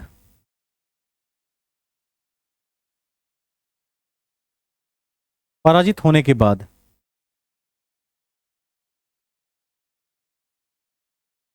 1765 में शाह आलम द्वितीय को 1765 में शाह आलम द्वितीय को शाह आलम द्वितीय को ईस्ट इंडिया कंपनी के साथ इलाहाबाद की संधि करनी पड़ी।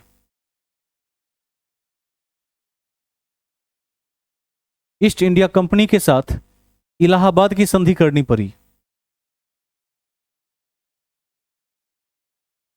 इलाहाबाद की संधि करनी पड़ी और कई वर्षों तक पेंशन भोगी के रूप में रह गया।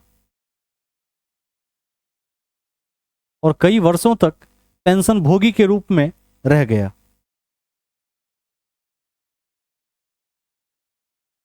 ठीक है, इसको ध्यान रखिएगा। कब? तो 1765 में। 65 में कहानी यह है कि यह कहानी बड़ी लंबी है। सिराजुद्दौला से शुरू होती है। ठीक है, सिराजुद्दौला के बाद मीर जाफर से शुरू होती है, फिर मीर कासिम से शुरू होती है। आपने थोड़ा पढ़ा भी होगा। वैसे जब आधुनिक भारत की शुरुआत करेंगे तो यहीं से पढ़ाएंगे। जब द्वितीय बार अंग्रेजों के साथ युद्ध हुआ तो सेकेंड वाले युद्ध में यह शामिल था और हार गया। हारना तो था ही, हेक्टर मुनरो का सामना करना इनके बस की बात नहीं थी। हारना तो था ही। और जब हार गया तो इलाहाबाद की संधि के तहत क्या हुआ? पेंशनर बनकर रह गया। लेकिन इसके जीवन में एक बार इसके सितारे और बुलंद हुए और इसको एक बार पुनः राजा बनने का अवसर मिला था। इसको ध्यान रखिएगा, लिख दीजिए। नेक्स्ट पॉइंट देखिए, चूंकि शाह आलम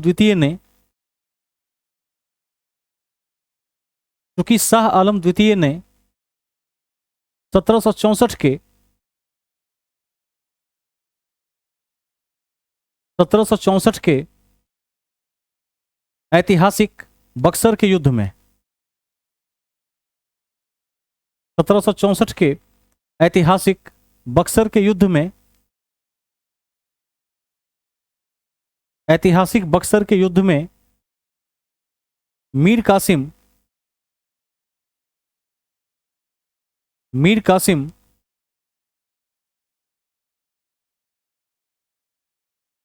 कासिम एवं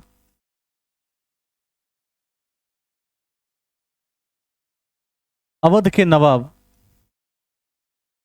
शुजा-उद-दौला के साथ मिलकर ईस्ट इंडिया कंपनी का सामना किया था।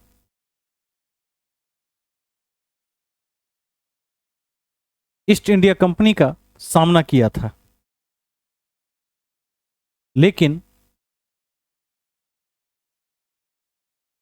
लेकिन बाद में पेंशन भोगी बन गया। बाद में पेंशन भोगी बन गया।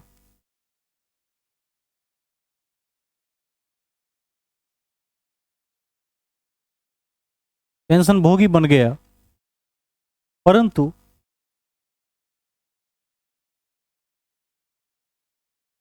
परंतु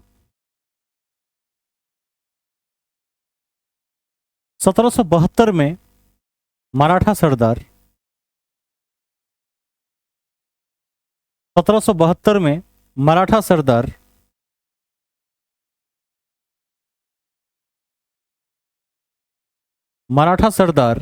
महादजी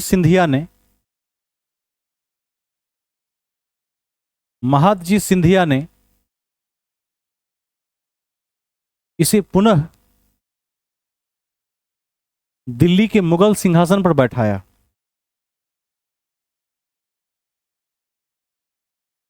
ठीक है, इसे पुनः दिल्ली के शासन पर या दिल्ली के मुगल सिंहासन पर बैठाया। ठीक है, ध्यान रखेंगे, दोबारा बन गया राजा, बैठाया। अब एक पॉइंट पहले ही लिखवा दिया है कि 1803 में इसी के समय में अंग्रेजों ने अंतिम रूप से दिल्ली पर अधिकार कर लिया था। उसके बाद से फिर अंग्रेज पीछे नहीं हटे। इस पॉइंट को हमने लिख ही लिया है। एक लास्ट पॉइंट लिख दीजिए। देखिए, इसके पश्चात इसका पुत्र अकबर द्वितीय मुगल बादशाह बना। इसके पश्चात इसका पुत्र अकबर द्वितीय मुगल बादशाह बना। मुगल बादशाह बना। हेडिंग में लिखिए अकबर द्वितीय। इसके बाद सब छोटे छोटे शासक हैं, कालखंड के हिसाब से अपनी महत्ता रखते हैं। जो अत्यंत महत्वपूर्ण है वो मैं आप तक पहुंचा देता हूं, जैसे शाह आलम द्वितीय, जैसे फरुख सियार जिसने मैग्ना कार्टा सौंप दिया था। अकबर द्वितीय में लिखिए इसने राजा राम मोहन रॉय को, राजा राम मोहन रॉय को राजा की उपाधि प्रदान की।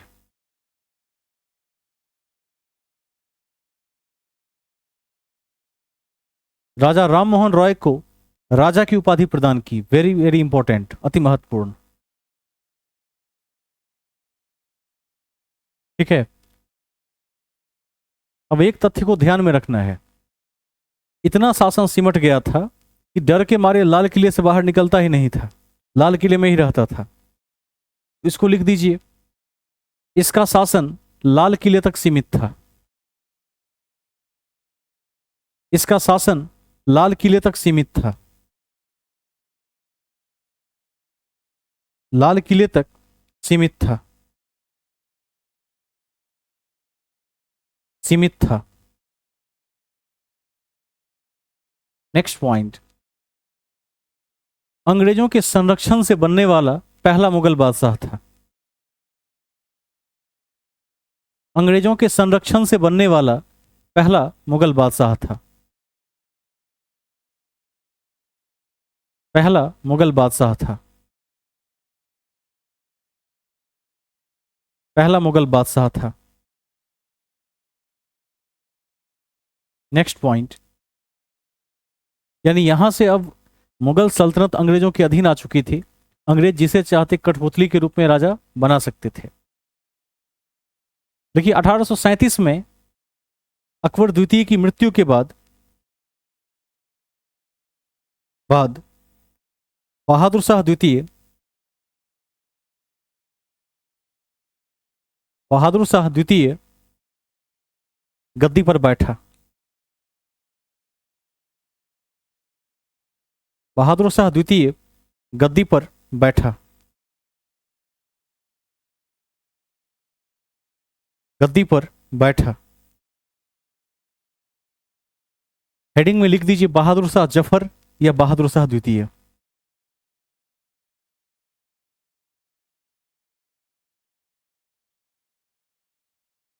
बहादुर शाह जफर या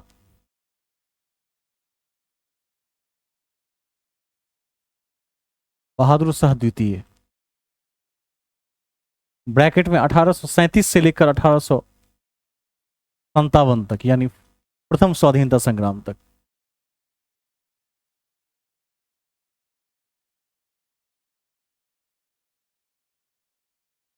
अब कोई बताएंगे कि इसका नाम बहादुर शाह जफर क्यों पड़ा, किस कारण से पड़ा होगा? कौन बता सकते हैं इसका नाम जफर क्यों पड़ा? तो जफर का रंगून से क्या संबंध हो सकता? हाँ हाँ, ये सही जवाब है। Very good. हाँ, ये सही उत्तर है। जफर के उपनाम से कविताएं लिखता था। जैसे एक शासक था जो गुलरुखी के नाम से लिखता था, कौन था? Very good. जिसने किस शहर की स्थापना की थी? आगरा शहर की स्थापना की थी। तो ये भी जफर के उपनाम से लिखता था। लिख दीजिए पहला पॉइंट, यह जफर के उपनाम से शायरी लिखता था। यह जफर के उपनाम से शायरी लिखता था। जफर के उपनाम से शायरी लिखता था, इसीलिए बहादुर शाह जफर कहलाया।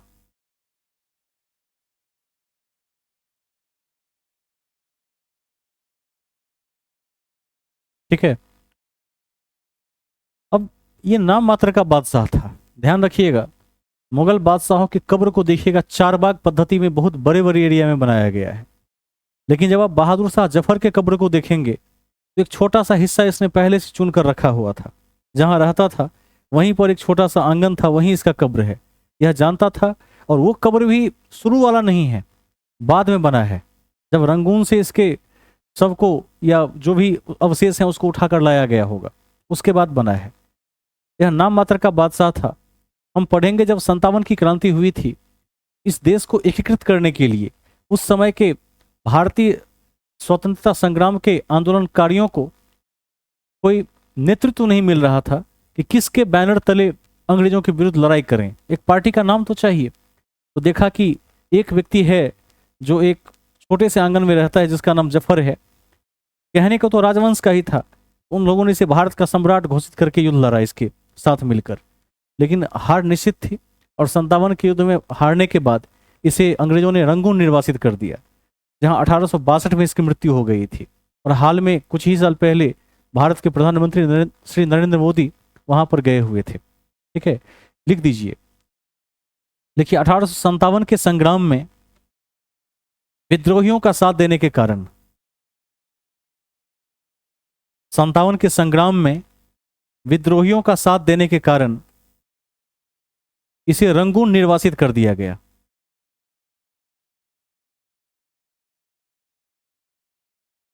इसे रंगून निर्वासित कर दिया गया, जहां 1862 में अंतिम मुगल सम्राट की मृत्यु हो गई।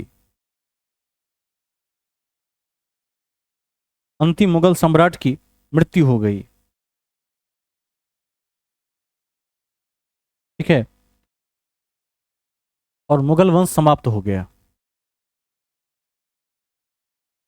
और मुगल वंश समाप्त हो गया।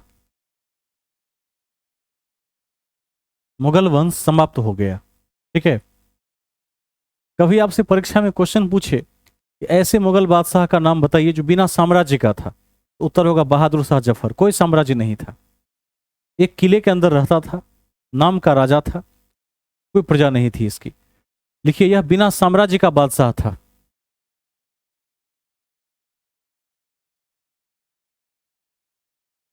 बिना साम्राज्य का बादशाह था।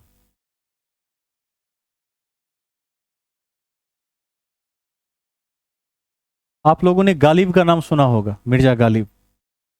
ये क्या थे? ये उर्दू के प्रसिद्ध शायर थे। लिख दीजिएगा, प्रसिद्ध उर्दू शायर मिर्जा गालिब इसी के समकालीन थे। इसी के समकालीन थे।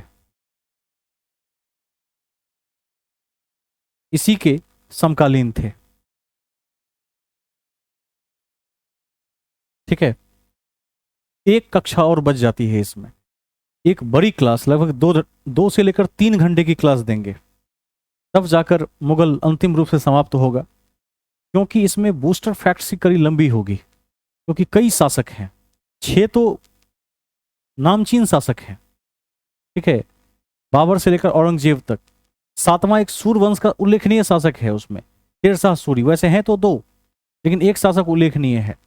उसके बाद इसमें हम बूस्टर फैक्ट्स में न्याय व्यवस्था, प्रशासनिक तंत्र, उसके बाद देखेंगे और भी कई महत्वपूर्ण बिंदु और ऐसी बातें जो चैप्टर में कहीं ना कहीं समाहित नहीं हो पाई हो, ऐसी बातों को लगभग 2 से 3 घंटे की क्लास में हम देखेंगे और मध्य भारत को हम समाप्त कर देंगे। भक्ति आंदोलन में मुझे लगता है कि सिख छूट गया है, शायद देख लीजिएगा अपनी कॉपी।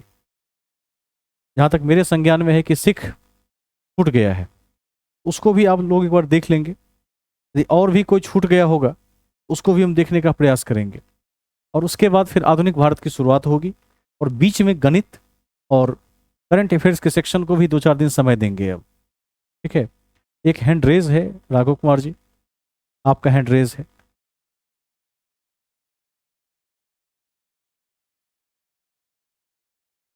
लिख, स्पीड बहुत सामान्य है, इसको विकसित किया जाता है। ठीक है, स्पीड को विकसित किया जाता है, थोड़ा सा अभ्यास बढ़ा लिया जाए। ऐसा है कि जो कॉम्पिटिटिव परीक्षाएं होती है वो अपने आप में एक मिशन है। ये ठीक ठीक ऐसा ही है जैसे आर्मी का दौर होता है। उस दौर में ये नहीं कहा जा सकता है कि दम फूलने लगा है, ताकत को थोड़ा सा बढ़ाकर और इम्प्रूव कर लिया जाए। ठीक है, यह एक कला है। यदि हम अपनी स्पीड को थोड़ा सा कम कर देते हैं तो क्या होगा, कई साल निकल जाएंगे और सिलेबस समाप्त भी नहीं होगा। 9 खंड को देखकर चलना है। तो इसका एक अच्छा तरीका है, छूट जाता है तो रिकॉर्डेड वीडियो है उसको रिप्ले कर लीजिए एक बार, और जहाँ जहाँ छूट गया है एक बार दोबारा से क्रॉस चेक करके मिला लीजिए। कोशिश करेंगे कि आप पर थोड़ा रहम किया जाए। ठीक है, लेकिन कंटेंट ऐसा है जैसे आज कितना घंटा क्लास चला होगा, 9:40 हो रहा है, 2 घंटा।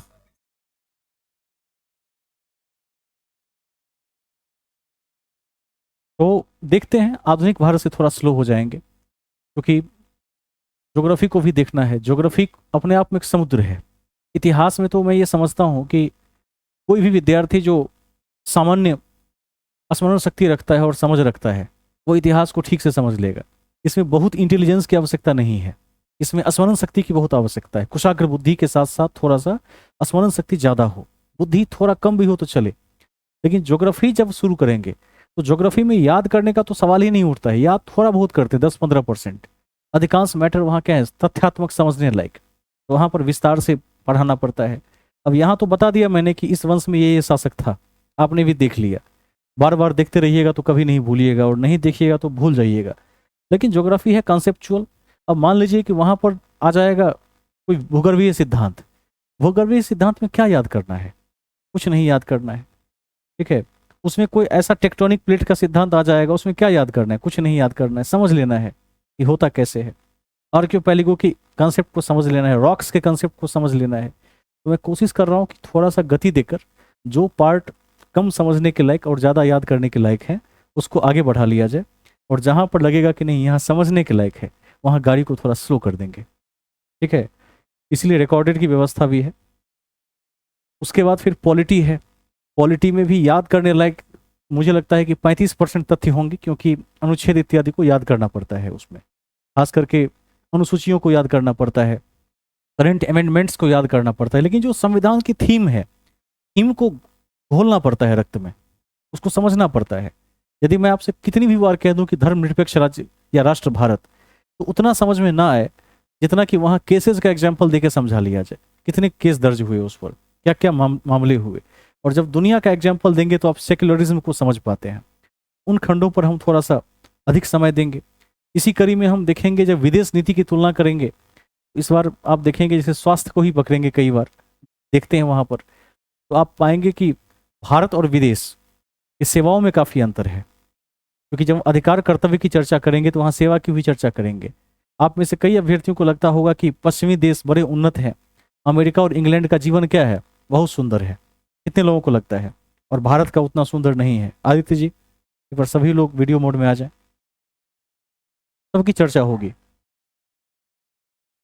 कितने लोगों को लगता है कि सुविधा और उन्नतता के दृष्टिकोण से जो अमेरिका और इंग्लैंड है वो भारत से बेहतर है? कितने लोगों को लगता है, ईमानदारी से तथ्य के साथ?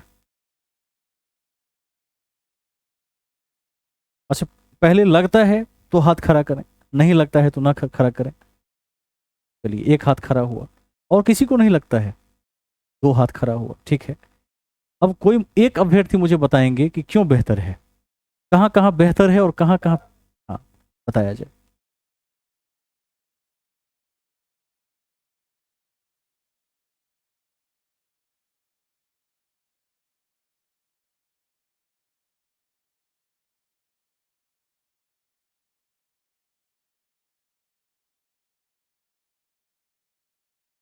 बहुत बढ़िया। और हमसे पिछड़ा हुआ कहाँ पर है, ये तो उन्नति हो गई।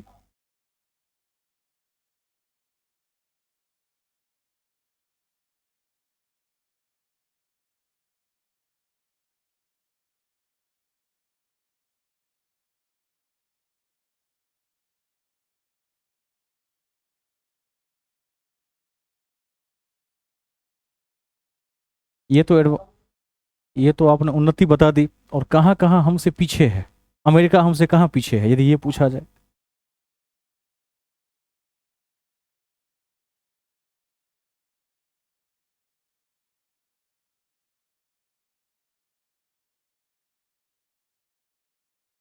मरीज।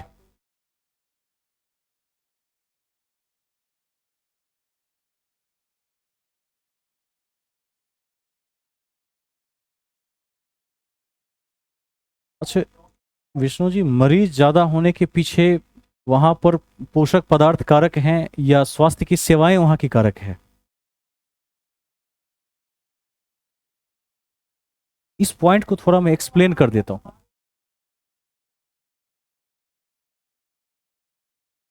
इस पॉइंट को मैं थोड़ा सा एक्सप्लेन कर देता हूँ, थोड़ा सा आपको बीच में रोक देता हूँ। एक बार माइक नजदीक ले लिया जाए तो आवाज फ्रेश आएगी। बहुत महंगे, वेरी गुड, एकदम सही उत्तर है। देखिए वहां पर इतनी खराब स्थिति है हेल्थ केयर के मामले में कि यदि आप अमेरिका के हेल्थ केयर सिस्टम को देखेंगे तो आप पाएंगे कि जैसे भारत में क्या होता है, एक व्यक्ति बीमार पड़ता है, पेशेंट बन गया, तो जब मन हुआ जिस डॉक्टर के पास मन हुआ सेम डे इलाज हो जाता है लगभग, कुछ अस्पतालों को छोड़कर। जैसे ऑल इंडिया मेडिकल को छोड़ दिया जाए, दिल्ली में एम्स को छोड़ दिया जाए, तो बाकी लंबा नंबर नहीं लगाना पड़ता है। यदि आज के आज विदा हुए तो 80 से 90% केसेस में डॉक्टर के पास आज के आज अपॉइंटमेंट मिलने की संभावना होती है। 5% केसेस को छोड़ दिया जाए तो, यानी मरेंगे नहीं, पैसा है तो आज के आज इलाज शुरू हो जाएगा। अमेरिका में क्या है कि एक दांत का दर्द हो जाए तो उस स्थिति में यदि आज अपॉइंटमेंट बुक किया तो करीब 3 महीने के बाद उसका नंबर आता है। ठीक है, वहां ये स्थिति है। और ध्यान रखिएगा, यदि ऐसा हुआ कि वो पेशेंट डॉक्टर के पास 3 महीने बाद गया और पता चला कि आज जाने के लिए विदा हुआ और दूसरे दांत में दर्द आ गई, उसका अपॉइंटमेंट फिर 3 महीने के बाद उसको मिलेगा। एक साथ दो दांतों का इलाज नहीं हो सकता, ये उदाहरण मैं दे रहा हूँ। दांत का तो हो जाएगा क्योंकि दवा सेम ही होगी, लेकिन दांत के साथ यदि कोई और दिक्कत हो गई शरीर में, उसका इलाज फिर 3 महीने के बाद होगा। तो वहाँ के लोग क्या करते हैं, फ्लाइट सेवाओं को लेकर मैक्सिको का अधिक प्रयोग करते हैं। उन्हें मैक्सिको जाकर वहाँ से इलाज करके लौट जाना सस्ता लगता है, लेकिन अपने ही देश में इलाज करवाना बड़ा महंगा है। ये भी एक बड़ा कारण है। बीमार तो सभी देशों में लोग बराबर ही पड़ते हैं, थोड़ा बहुत कम अधिक होगा, इतना डिफरेंस नहीं होगा, लेकिन स्वास्थ्य सेवाओं के मामले में कहा जाए,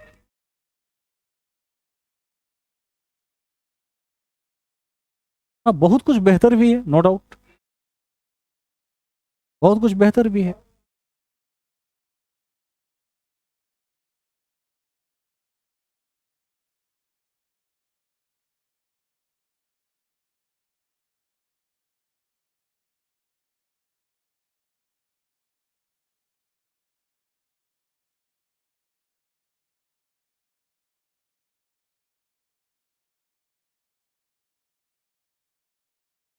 एक बार दोबारा से इस लाइन को दोहराया जाए, थोड़ी बीच में आवाज कट कट के आ रही है, माइक पास कर लेंगे तो अधिक क्लियर आ जाएगी।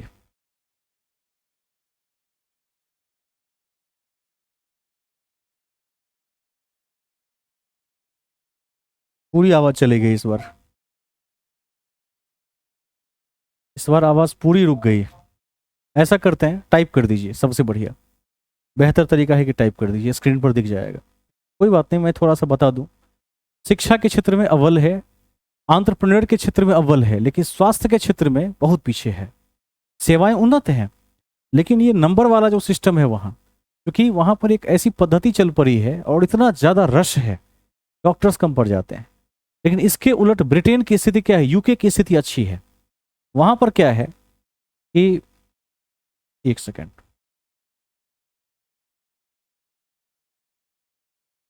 ठीक है देख लिया मैंने। वहाँ पर जो स्थिति है ब्रिटेन में, लाइफ टाइम इंश्योरेंस मिलता है हर व्यक्ति को, कितना भी इलाज करवा लीजिए। भारत में ऐसी सुविधा नहीं है, भारत में ऐसी सुविधा होती तो लोग सदैव बीमार होते, फिर कोई स्वस्थ नहीं होता। तो यूके में ये सुविधा है, यदि कोई नागरिक बीमार पड़ता है तो सरकारी अस्पतालों के साथ साथ कुछ प्राइवेट सेक्टर्स के भी अस्पताल हैं उस पैनल में, जहां उसे लाइफ टाइम फ्री इलाज करवा सकता है, और सरकार काफ़ी खर्च वहन करती है इस पर, बहुत बड़ा बजट आता है इस चीज़ का। भारत में क्या है, बीच का रास्ता अपनाया गया है। कार्ड दे दिया जाता है, यदि दम है पेशेंट में, मरने से बच गया तो आयुष्मान कार्ड का लाभ ले सकता है। ठीक है, मध्य का रास्ता अपनाया गया है। हाँ ज़्यादा लगता है। हम्म, हाँ वो भी ज़्यादा है। जब हम पॉलिटी को स्टार्ट करेंगे तो देखेंगे